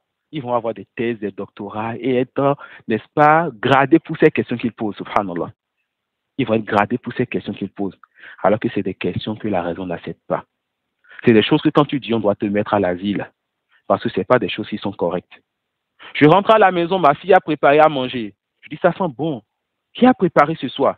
C'est ta fille qui a préparé. Machallah. Et qui l'a préparé, elle? Est-ce que papa, il a eu des soucis aujourd'hui? C'est une question qui ne peut pas être posée. Le créateur n'est pas créé. Le créateur n'est pas une créature. Comment demander donc qui a créé le créateur? Ça peut aller. Ensuite, je me demande si on va voir dans cette assise leur deuxième ambiguïté. J'espère qu'on a compris un peu ce qu'on a vu ici sur Al-Infijar al-Anzim, le Big Bang. Et que ça, ils n'ont pas de preuves pour justifier le Big Bang. Ils n'ont pas de preuves pour justifier le Big Bang. Leur preuve dit quoi? Leur preuve dit que ce monde est nouveau. Et nous parlons des athées, des philosophes et des scientifiques, des gens qui croient en la matière et qui croient en la science et qui ne veulent pas accepter quelque chose jusqu'à ce qu'ils aient une preuve scientifique sur la chose. La seule, ou bien les preuves scientifiques leur montrent que cet univers est nouveau, que cet univers qu'on appelle n'existait pas et a un début. Alors, d'où est-ce que vous sortez l'histoire du Big Bang? Aucune preuve scientifique ne justifie comment cet univers est venu. La preuve ou les preuves scientifiques qu'ils ont montrent que cet univers a un début, pas comment cet univers est venu. Et ils ont rempli des livres, des maktabas, des bibliothèques de comment cet univers est venu. Tout simplement afin de défendre leur croyance derrière qui est l'athéisme, le fait de refuser qu'un créateur existe. Mais nous n'avons pas compris cela. Ils ont envoyé ça en Afrique. C'est rentré dans les écoles. La philosophie et d'autres matières enseignent ça dans nos écoles. Les gens sont diplômés pour cela. Pour dire, voilà, tel scientifique de telle grande université a dit plutôt que l'univers est venu de telle explosion. Quelle est la preuve du Big Bang? Pas de preuve. Ils vont encore te ruser avec toi et t'apporter les preuves de l'existence et du caractère nouveau de l'univers. Et ils vont philosopher. Et à la fin, tu vas te retrouver, ils sont en train de te parler de comment l'univers est créé et de comment l'univers est venu. Ça peut aller. Donc, on va résumer pour qu'on ne s'éparpille pas. On avait un temps des philosophes qui disaient que ce monde était ancien. Donc, ce monde n'a pas de créateur. Les musulmans et certains chrétiens s'opposaient à ces derniers. Ensuite, vers le XXe siècle, la science a prouvé que ce monde a un début. Et le fait que ce monde a un début, tout le monde sait que ça veut dire que ce monde a besoin d'un créateur. Car tout ce qui a un début a un créateur, comme on le voit dans le Qanun as-Sababiyya. Comme on le voit dans le Qanun as-Sababiyya. Alors les musulmans et ces chrétiens vont rester sur leur position pour dire voilà, on a toujours dit depuis toujours que ce monde a un début et donc ce monde est créé et ce qui est créé a besoin d'un créateur. Les athées vont dire non. Il faut qu'on trouve une solution. Parmi les solutions, ils vont vous dire alors, ce monde est venu d'une petite particule, d'une singularité tellement chaude que ça a explosé, on appelle ça Big Bang, et ça a fait quoi? Ça a donné l'univers et ça de la nature que vous connaissez. Ils vont dire ça sous plusieurs termes. La nature s'est faite elle-même. La nature se régénère. L'univers est venu du néant. Et plein d'autres choses pour ne pas répondre à la question qui a donné existence à l'univers. Et quand on va les avoir et leur montrer que tout ce qu'ils donnent comme réponse n'est pas dans le sujet qui a donné l'existence à l'univers, car le caractère nouveau de l'univers implique le fait que l'univers est un créateur, ils vont te dire alors, toi, qui a donné l'existence à l'univers? Tu dis c'est Allah. Ils vont te dire qui a créé Allah? On vient de voir que cette question elle est erronée. Tu dis, qui est-ce qui a allumé la lampe? Je dis c'est Mohammed. Et tu me dis qui a allumé Mohammed? Cette question, ça ne passe pas. Car la règle du Qanun ou Sababiyya s'applique seulement avec ceux qui a changé d'état. Et Allah, il est le premier sans début. Et il doit être le premier sans début. Pourquoi? Car c'est le fait qu'il soit le premier sans début qui justifie notre existence. C'est le fait qu'il n'ait pas besoin de géniteur ou de créateur qui justifie notre existence. Et si lui-même avait besoin d'un géniteur ou d'un créateur, nous n'existerions pas. Car chaque créateur ou géniteur aurait besoin d'un créateur ou d'un géniteur. Et cela, la raison n'accepte pas cela, car la raison voit clairement que nous existons et que cet univers existe. La raison voit clairement que quoi? Que nous existons et que cet univers existe. Et Allah subhanahu wa ta'ala, comme on a vu dans le verset, est-ce que c'est l'univers qui s'est créé lui-même? C'est ce que les athées disent. Et on voit que cela n'est pas possible, car l'univers n'existe pas. Et ce qui n'existe pas, c'est le néant. Le néant ne peut pas donner existence. Le néant n'est pas un auteur qui va donner existence. Le néant ne peut pas créer quelque chose. Ou bien vous dirons tout simplement que le néant, soit le néant a donné, ou bien soit l'univers s'est créé lui-même. D'accord? Ou bien que c'est pas hasard. On a vu aussi que le hasard n'est pas une réponse à la question qui, mais le hasard est une réponse à la question comment. D'accord? Le hasard est une réponse à la question comment. J'avais préparé 2 points et Inch'Allah, je vais aborder brièvement le 2e point et aller vite avec ça, Inch'Allah. Et quant aux preuves de l'existence d'Allah, je vais aussi citer ça brièvement pour que je puisse toucher tous les points que j'ai préparés. Quant au 2e point, il s'agit d'une autre chose qu'ils amènent pour justifier le début de toute chose. Et c'est ce qu'ils appellent Nazariyatu Tatawwa, la théorie de l'évolution. Et cette théorie, c'est ce qui revient donc à Darwin. Darwin, bien sûr, la pensée de cette théorie existait avant Darwin. Mais c'est lui qui a développé réellement cette théorie et qui l'a exposée aux gens. Et quand on parle de la théorie de l'évolution, on parle de Darwin. Et tout simplement, cette théorie, c'est le fait de dire que toutes les espèces vivantes sont en perpétuelle transformation et subissent au fil du temps et des générations des modifications morphologiques comme génétiques. C'est-à-dire, l'homme, les animaux et tout ce qui est dans l'univers ne fait que se transformer de génération en génération. Ils veulent justifier comment nous sommes venus, comment l'homme est venu. Donc, ils diront que nous sommes venus, tout le monde est venu d'une même particule. D'accord? Ils vont dire quoi? Nous sommes tous venus d'une même particule. Au début, il y avait une seule et unique particule. Ensuite, cette particule-là s'est développée et plus ça se développe, plus ça vient dans le temps. Il y a certains qui s'éliminent lors de son développement et d'autres qui restent. D'autres s'éliminent, d'autres qui restent. Et ceux qui subissent et survivent dans le temps, c'est eux qui se développent davantage jusqu'à ce qu'on est l'homme aujourd'hui, on est les animaux, on est les oiseaux, on est tout ce qu'on a comme créature aujourd'hui. Dans cette théorie, toutes les créatures ont un salaf, c'est-à-dire ont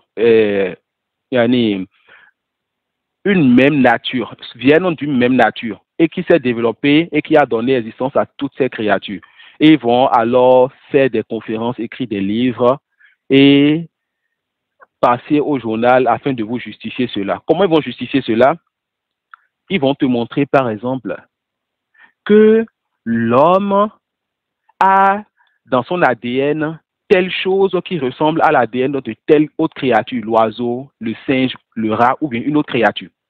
Ensuite, que l'oiseau a les yeux qui ressemblent aux yeux de tel animal.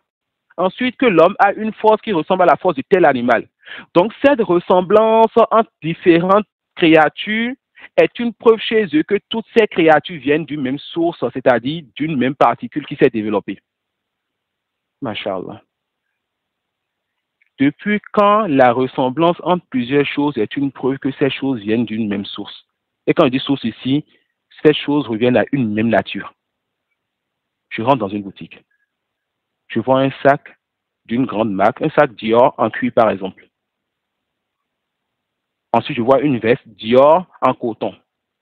Ensuite, je vois un pantalon Dior en laine. Je dis, Masha'Allah, celui qui a Dior, il est bon. Le fait que je vois Dior sur le sac, Dior sur le vêtement, Dior sur le pantalon, je dis que cela est une preuve que ces trois outils, ou bien ces trois choses viennent de la même nature. Alors que normalement, quand on parle de nature ici, on parle du cuir, du coton ou autre. Mais on vient de préciser qu'il y a du coton, il y a de la laine, il y a du cuir. Mais l'athée va te dire, le fait que je vois une ressemblance entre ces trois choses, ça veut dire que c'est de la même nature. Le musulman va te dire, cette ressemblance est tout simplement le fait qu'ils ont un même auteur. Alors nous disons, la ressemblance entre les créatures et cette ressemblance, elle est réelle. Et vous allez voir, même dans ceux qui sont dans la médecine savent mieux que moi cela, dans les particules de l'homme et plein de choses, on a des ressemblances avec les animaux et plein de choses, d'accord? Ces ressemblances, la science ne peut pas justifier que c'est une preuve que ces créatures viennent d'une source unique, c'est-à-dire d'une nature mère unique. On peut tout simplement dire que toutes ces créatures viennent d'un même créature, c'est-à-dire d'un même créateur, ont été créées par la même personne. Cette ressemblance peut être une preuve, et c'est une preuve que toutes ces créatures ont un même créateur. D'accord? Et Darwin, sa théorie, il n'a aucune preuve sur cela, subhanallah.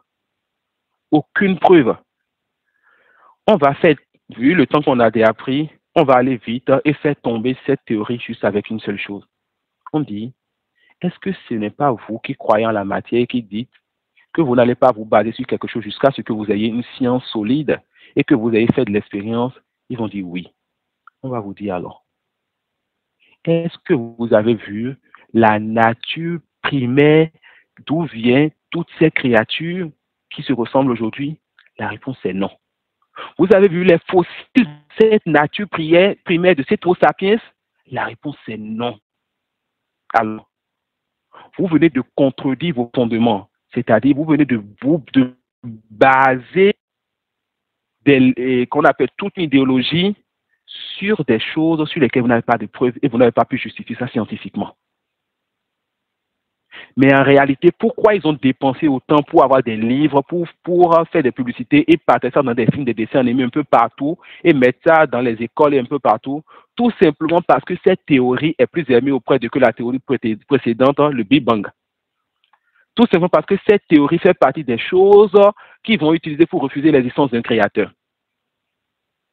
Ils veulent tout accepter, même si la chose, elle n'a pas de sens, tant qu'ils n'acceptent pas l'existence d'un créateur.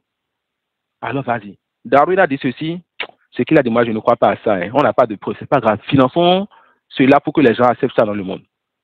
Et c'est enseigné dans les écoles aujourd'hui. Ça peut aller.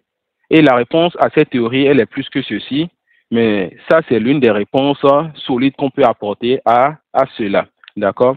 Et aussi on ajoute que cette théorie contredit ce qu'Allah nous a enseigné. Cette théorie contredit le fait qu'Allah subhanahu wa ta'ala ait créé Adam et sa femme Hawa, Ève, et que c'est de ces deux-là qu'il a donné existence à sa génération. C'est de ces deux-là qu'il nous a donné existence.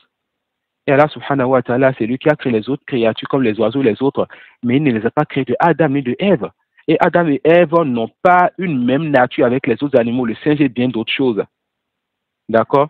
Donc, c'est une théorie qui n'a aucune preuve. Ils n'ont pas de preuves scientifiques ni d'expérience réelle sur cela. Et même parmi eux, il y en a ceux qui réfutent cela. Il y a ceux qui s'opposent à cela. Il y a des recherches qu'ils ont faites. Ils ne sont même pas unanimes sur cette théorie-là. D'accord? Ils ne sont même pas unanimes sur cette théorie-là. Et combien de fois ils nous ont sorti des fossiles pour dire que ce fossile-là date de tels milliards d'années et que c'est ça le premier Homo sapiens. Des décennies après, on voit que c'était le fossile peut-être d'un singe ou bien le fossile d'un chien ou bien de telle chose. Ils ont donné un nom au fossile, ils ont fait qu'on appelle des documentaires, sorti des livres et tout. Des décennies après, d'autres scientifiques viennent voir qu'en réalité ce fossile c'est un animal qu'on connaît à notre époque. À notre époque, vous lui donné des millénaires d'années. D'accord? Et ceux qui prêtent attention aux documentaires et aux réfutations qui entre les scientifiques eux-mêmes sur leurs découvertes, vous allez voir qu'en réalité, cette théorie qu'on nous enseigne et qui ne change plus dans nos programmes à l'école chez nous en Afrique, c'est des choses qu'eux, ils ont acceptées, ils ont refusées, ils ont changé déjà plusieurs fois chez eux. Mais tant que cela leur garde leur croyance qu'il n'y a pas de créateur, ça va. Ils ne vont pas ramener encore les nouvelles théories pour nous faire douter sur les anciennes théories chez nous. Je pense que ces points qu'on a abordés, c'est quand même des points importants. Le premier point, la théorie qui stipule que ce monde est venu d'un Big Bang, une explosion, à l'inférieur al-Azim. On a vu des réponses à cela. Le deuxième point, la théorie qui stipule que toutes les créatures viennent d'une même nature primaire et que c'est avec le développement que certains survivent et que d'autres disparaissent jusqu'à ce qu'on ait ce qu'on a aujourd'hui. Et pour justifier cela, ils vont montrer la ressemblance entre les créatures. On voit que cela n'est pas correct. Et on a aussi d'autres façons, ils ont aussi d'autres façons plutôt de ruser, de justifier cela. Parmi lesquelles ils vont montrer l'évolution qu'il y a dans une même créature pour justifier la théorie de l'évolution. Subhanallah. Ils vont montrer l'évolution ou la transformation dans une même créature, le développement qu'il y a dans une même créature pour justifier cela. Ils vont faire des conférences ou autres pour montrer que qu'on appelle le cheval et l'âne se sont accouplés, ils ont donné telle créature. Ou bien tel chien s'est accouplé avec tel chien, ça a donné telle chose. Ou bien telle personne a fait ceci et il s'est développé, il a changé comme ceci. Mais en réalité, c'est des changements dans la créature elle-même qui ne lui font pas changer sa nature. L'homme reste homme, le chien reste chien. Mais vous nous parlez d'une théorie de l'évolution qui prétend que la créature quitte une nature pour une autre nature. Quitte une nature, se transforme et change totalement de nature. Et la science n'a jamais prouvé, depuis que Darwin a sorti cela, qu'une créature s'est métamorphosée et a changé complètement de nature. Donc, parmi leurs ruses, c'est le fait de venir se mettre devant les gens et de montrer une transformation normale dans une même créature pour dire que voilà l'évolution. Ça, ce n'est pas l'évolution que vous mettez dans vos livres. Vous parlez totalement de transformation. Vous parlez de changement, de nature complète. On quitte un point A pour un point B, aucune relation entre les deux. Et aujourd'hui, vous n'avez pas réussi à justifier donc cela.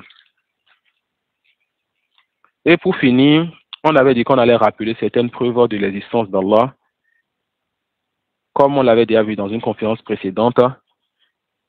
Et dans cette conférence, on avait cité 5 preuves de l'existence d'Allah. Et les preuves sont encore plus que cela. D'accord?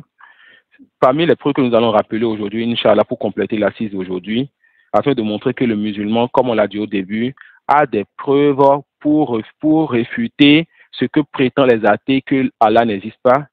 Et on a des preuves aussi pour justifier qu'Allah il existe. Nous dirons en premier, il y a la sainte nature. Parmi les preuves qu'Allah existe, il y a la sainte nature. La sainte nature, c'est l'une des preuves irréfutables de l'existence d'Allah. Le prophète sallallahu alayhi wa sallam dit quoi? Que tout enfant naît sur la sainte nature. Tout enfant naît sur la sainte nature. Et cette sainte nature amène l'enfant à reconnaître qu'il y a un Seigneur qui existe. Et ça, on a aussi des non-musulmans qui l'ont avoué parmi les athées, comme ce psychologue américain Justin Barrett. quand il dit لو ألقينا مجموعة من الأطفال على جزيرة وتربوا فيها بأنفسهم فإني أعتقد أنهم سوف يؤمنون بالله. Il dit que si on délaissait un groupe d'enfants dans un désert afin qu'ils puissent grandir d'eux-mêmes là-bas, loin de la civilisation, loin des gens, il dit qu'ils pensent qu'ils vont grandir avec la croyance en l'existence d'Allah, la croyance en l'existence d'un créateur. Et ça, c'est quelque chose qui est dans la personne et on ne peut pas refuser cela. Voilà pourquoi on a dit quoi? L'athée est tout simplement quelqu'un qui se prend d'orgueil et qui s'entête, sinon toutes les preuves lui montrent l'existence d'Allah. Parmi les preuves aussi qui montrent l'existence d'Allah subhanahu wa ta'ala, ce qu'on appelle Dalil al-Khalq. Dalil al-Khalq. On a déjà vu cela tout à l'heure, c'est le fait que cet univers soit nouveau, donc cet univers soit créé.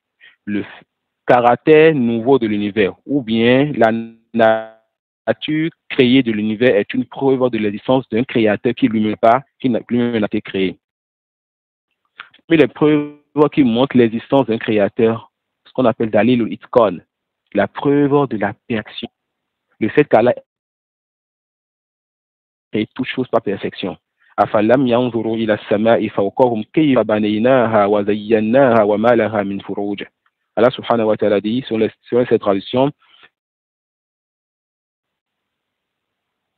Allah dit sur les faits de tradition, n'ont-ils donc pas observé le ciel au-dessus d'eux, comment nous l'avons bâti et embelli, et comment il est sans fissure. Allah le montre qu'il a créé le ciel et qu'il a créé ce qu'il a créé avec perfection, avec itqan, avec ihsan, avec ihkam. Et cette perfection, elle est une preuve de l'existence du Créateur. C'est aussi une preuve pour montrer certains attributs du Créateur, mais le temps ne nous permettra pas de voir cet aspect. Comment la perfection nous montre est une preuve de l'existence du Créateur. Je vais citer des exemples que j'ai déjà l'habitude de citer. Vous connaissez tout ce qu'on appelle les châteaux de sable.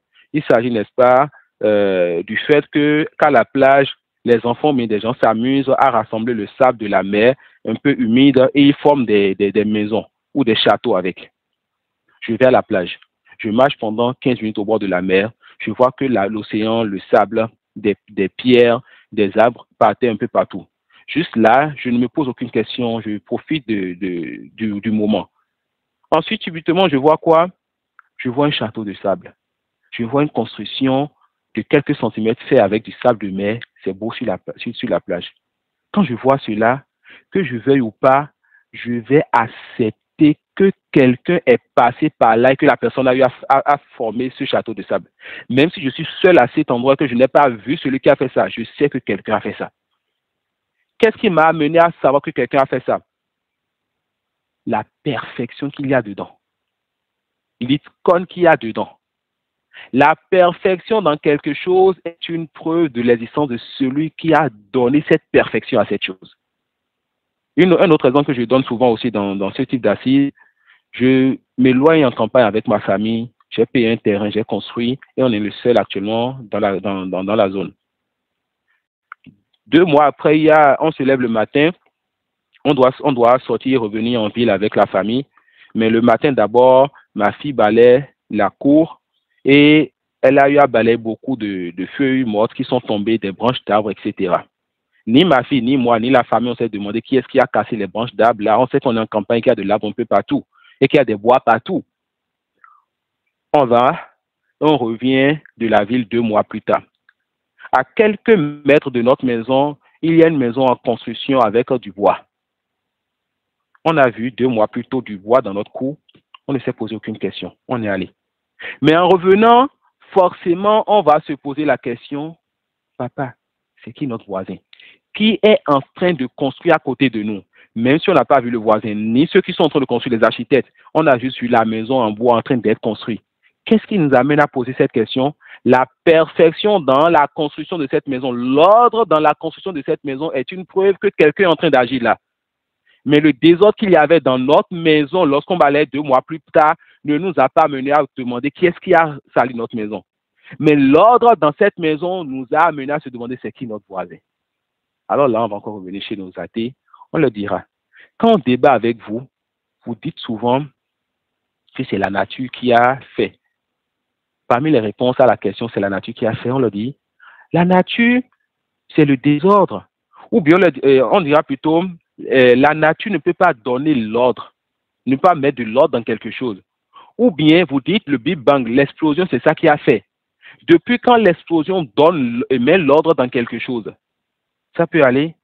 L'ordre dans quelque chose est la preuve de l'existence d'un Seigneur, d'un Créateur, de quelqu'un qui a fait cette chose-là.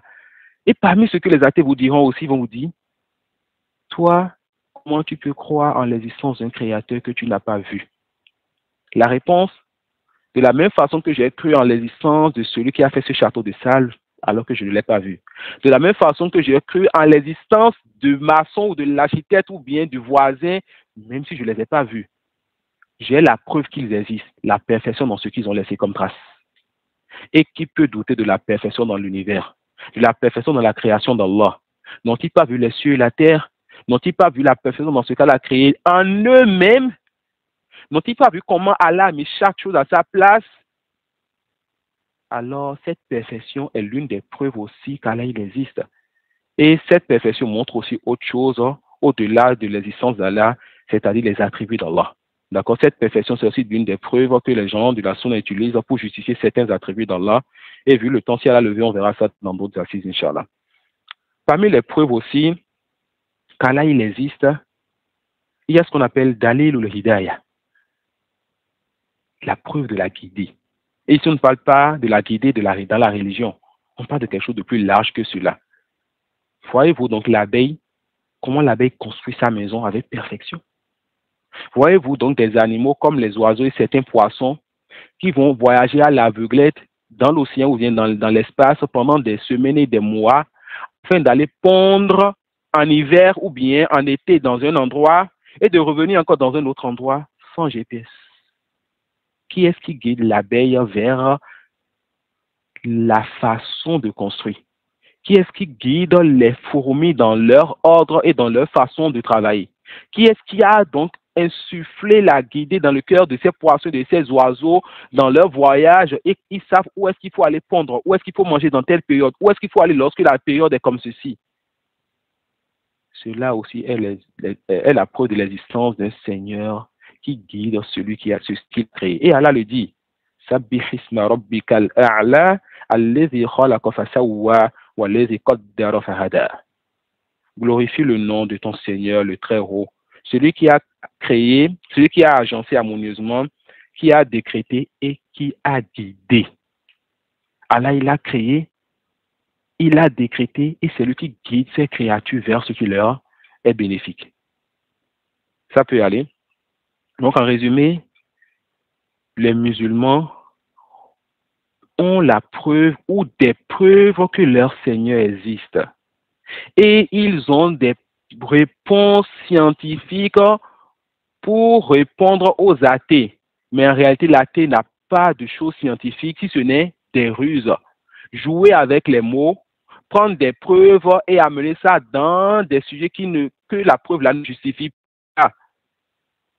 Le musulman qui somnole un peu va se faire avoir et va aller avec eux dans ce qu'ils disent. Donc prêtez attention à ces choses. Notre religion, c'est une religion qui est bénie. C'est une religion qu'Allah subhanahu wa ta'ala a agréée pour nous. C'est une religion que notre saine nature accepte. C'est une religion que la raison saine accepte.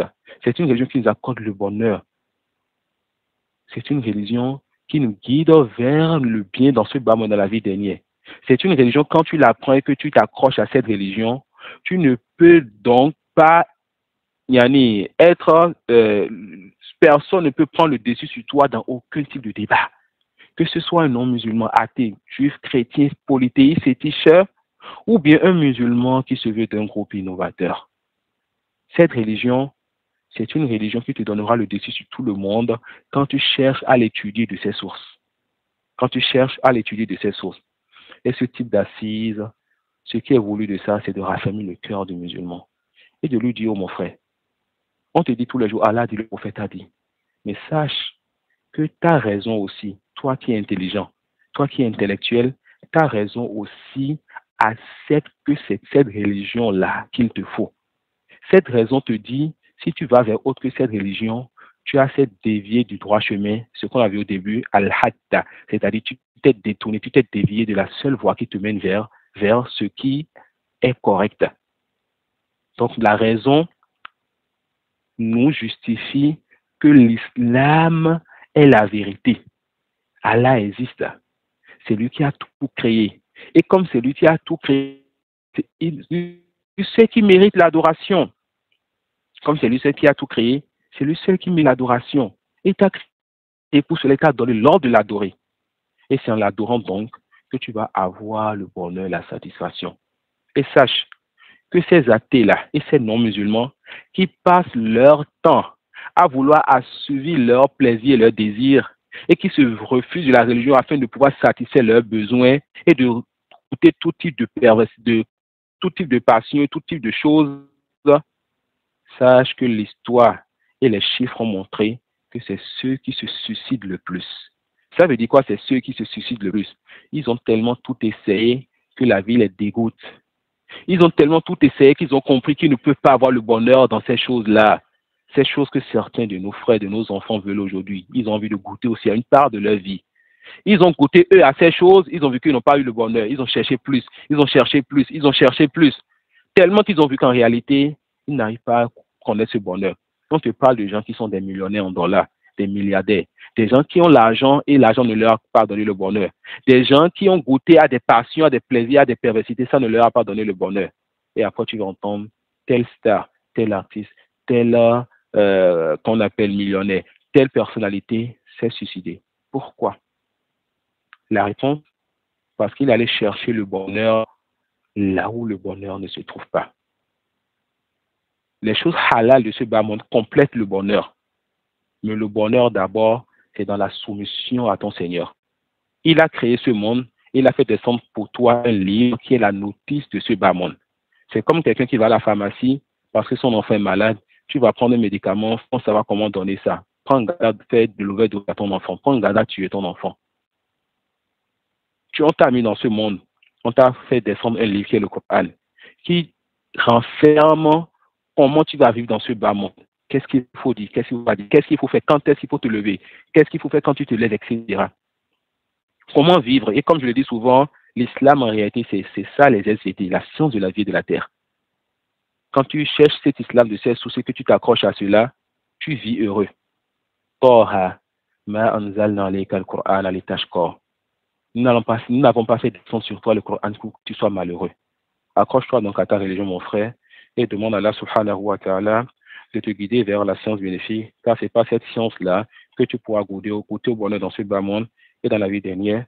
Wallahu a'lam, wa subhanaka wa bihamdik, ashhadu an la ilaha illa anta astaghfiruka wa atubu ilayk. S'il y a des questions, on va prendre une ou deux questions, Inch'Allah. Jazakumullah khairan.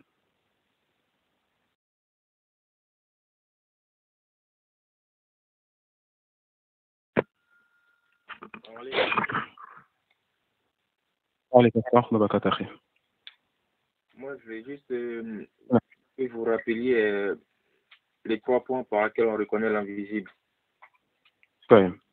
Les savants disent qu'on connaît l'invisible par 3 manières. Soit tu vois l'invisible, soit tu vois un semblable à l'invisible, soit on te décrit l'invisible.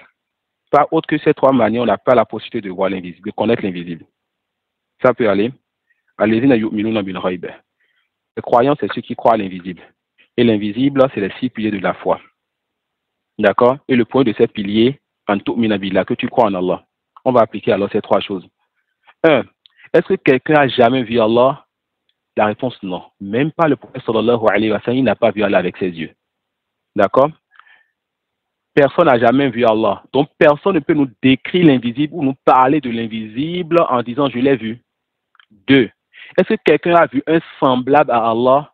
Laïsa kamithlihi shay. Wa huwa laysa kamithlihi shay. Wa lam yakul lahu kufuwan ahad. Hal ta'lamu lahu samiyya? Wa la tadribu lillahi al-amsal.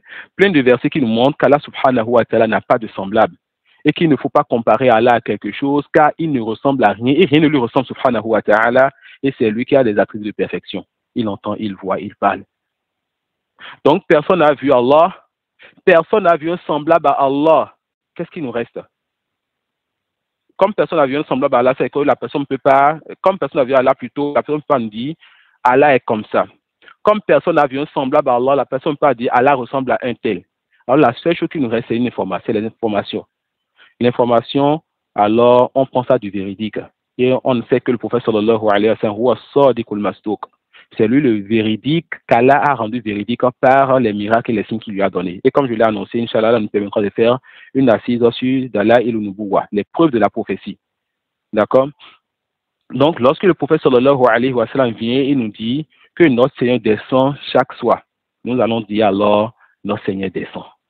Lorsque le prophète sallallahu alayhi wa sallam vient avec la parole de son Seigneur qui dit Ar-Rahman wa al-Arsh istawa, le tout miséricordieux s'est élevé sur le trône, nous disons Allah s'est élevé sur son trône. Lorsque le prophète sallallahu alayhi wa sallam vient avec la parole de son Seigneur, le Coran qui dit Wa kallama Allahu Musa taklima, nous allons dire Allah a parlé à Moussa. Nous avons parlé sur l'invisible avec lequel de ces 3 points, l'information du digne de confiance. Allah lui-même, il est le plus savant de sa personne. C'est lui qui est yani ahdathu qawla. C'est lui qui est qu'on appelle celui qui dit le plus les paroles de vérité et les paroles de vérité. Ça peut aller. Donc quand Allah nous donne une information sur lui-même, on l'accepte. Quand le prophète sallallahu alayhi wa sallam, qui est le prophète et messager d'Allah et qui est le sadiq al-masduq, nous donne une information sur son Seigneur, on l'accepte. Voilà pourquoi le musulman ne peut pas prendre sa religion d'autre que le Coran et la Sunna. Pourquoi? Parce que cette religion, c'est l'ordre, l'interdit et la description, l'ordre du Créateur, les interdits que le Créateur nous donne et sa description, son tawhid et tout. Donc quand quelqu'un vient et délaisse la parole du Créateur, délaisse la parole du prophète sallallahu alayhi wa sallam et veut prendre de sa raison, ou prendre de son rêve, ou prendre du mensonge de son chef qui a dit qu'il a vu le prophète sallallahu vivant, nous disons, ces voiles ne nous permettent pas de connaître l'invisible, c'est-à-dire ces voiles ne nous permettent pas de connaître l'ordre d'Allah, qui est la parole d'Allah, son interdit qui est sa parole, ou bien sa description. Voilà l'une des choses pour lesquelles on dit que ces groupes-là, qui nous ont apporté de nouvelles choses en religion, ces groupes se sont égarés, car ils ont menti sur leur Seigneur. Ils nous ont apporté des informations sans preuve. Et ils n'ont pas de manière, tant qu'on n'a pas de hadith clair ou bien de verset, on ne peut pas accepter ce qu'ils nous disent. Ça peut aller. Donc, ces 3 manières, c'est quoi? Voir l'invisible. Voir ce qui ressemble à l'invisible, un semblable. Ou bien qu'on nous apporte une information sur cet invisible. J'ai un enfant qui s'appelle Imran. D'accord? Bon, je ne sais pas si dans l'un de nos cours, je t'ai déjà montré le petit. Je suppose que je te l'ai encore jamais montré. D'accord? Et demain, peut-être toi, moi, on s'appelle. Et lors de l'appel, il est avec moi dans la maktaba et je le prends, je te le montre en appel vidéo. Là, lui qui est un invisible pour toi actuellement, le voile a été levé, tu l'as vu. Donc, tu connais donc Imran. Yani, tu connais cette description. Tu peux le décrire à qui tu veux. Si ce n'est pas le cas, tu es un ami du frère Abdelkarim ici présent qui est avec moi ici et qui connaît mon enfant. Et lors d'un échange avec toi, il te donne des descriptions sur mon enfant. Tu peux décrire aussi mon enfant parce que tu as reçu l'information d'un digne de confiance. Ou bien, tu es un ami de Abdelkarim toujours qui t'a dit l'enfant de Mohamed ressemble à cet enfant qu'on vient de voir à différence près. Il t'a comparé mon enfant à un autre enfant. Donc, tu as vu l'enfant ou il t'a donné une information indigne de confiance ou il t'a comparé mon enfant à quelqu'un. À part ces 3 choses, on ne peut pas connaître l'invisible. D'accord? On ne peut pas connaître l'invisible, donc la religion avec les rêves, ni avec la prétention d'avoir vu le prophète sallam 1200 ans après. Une autre question?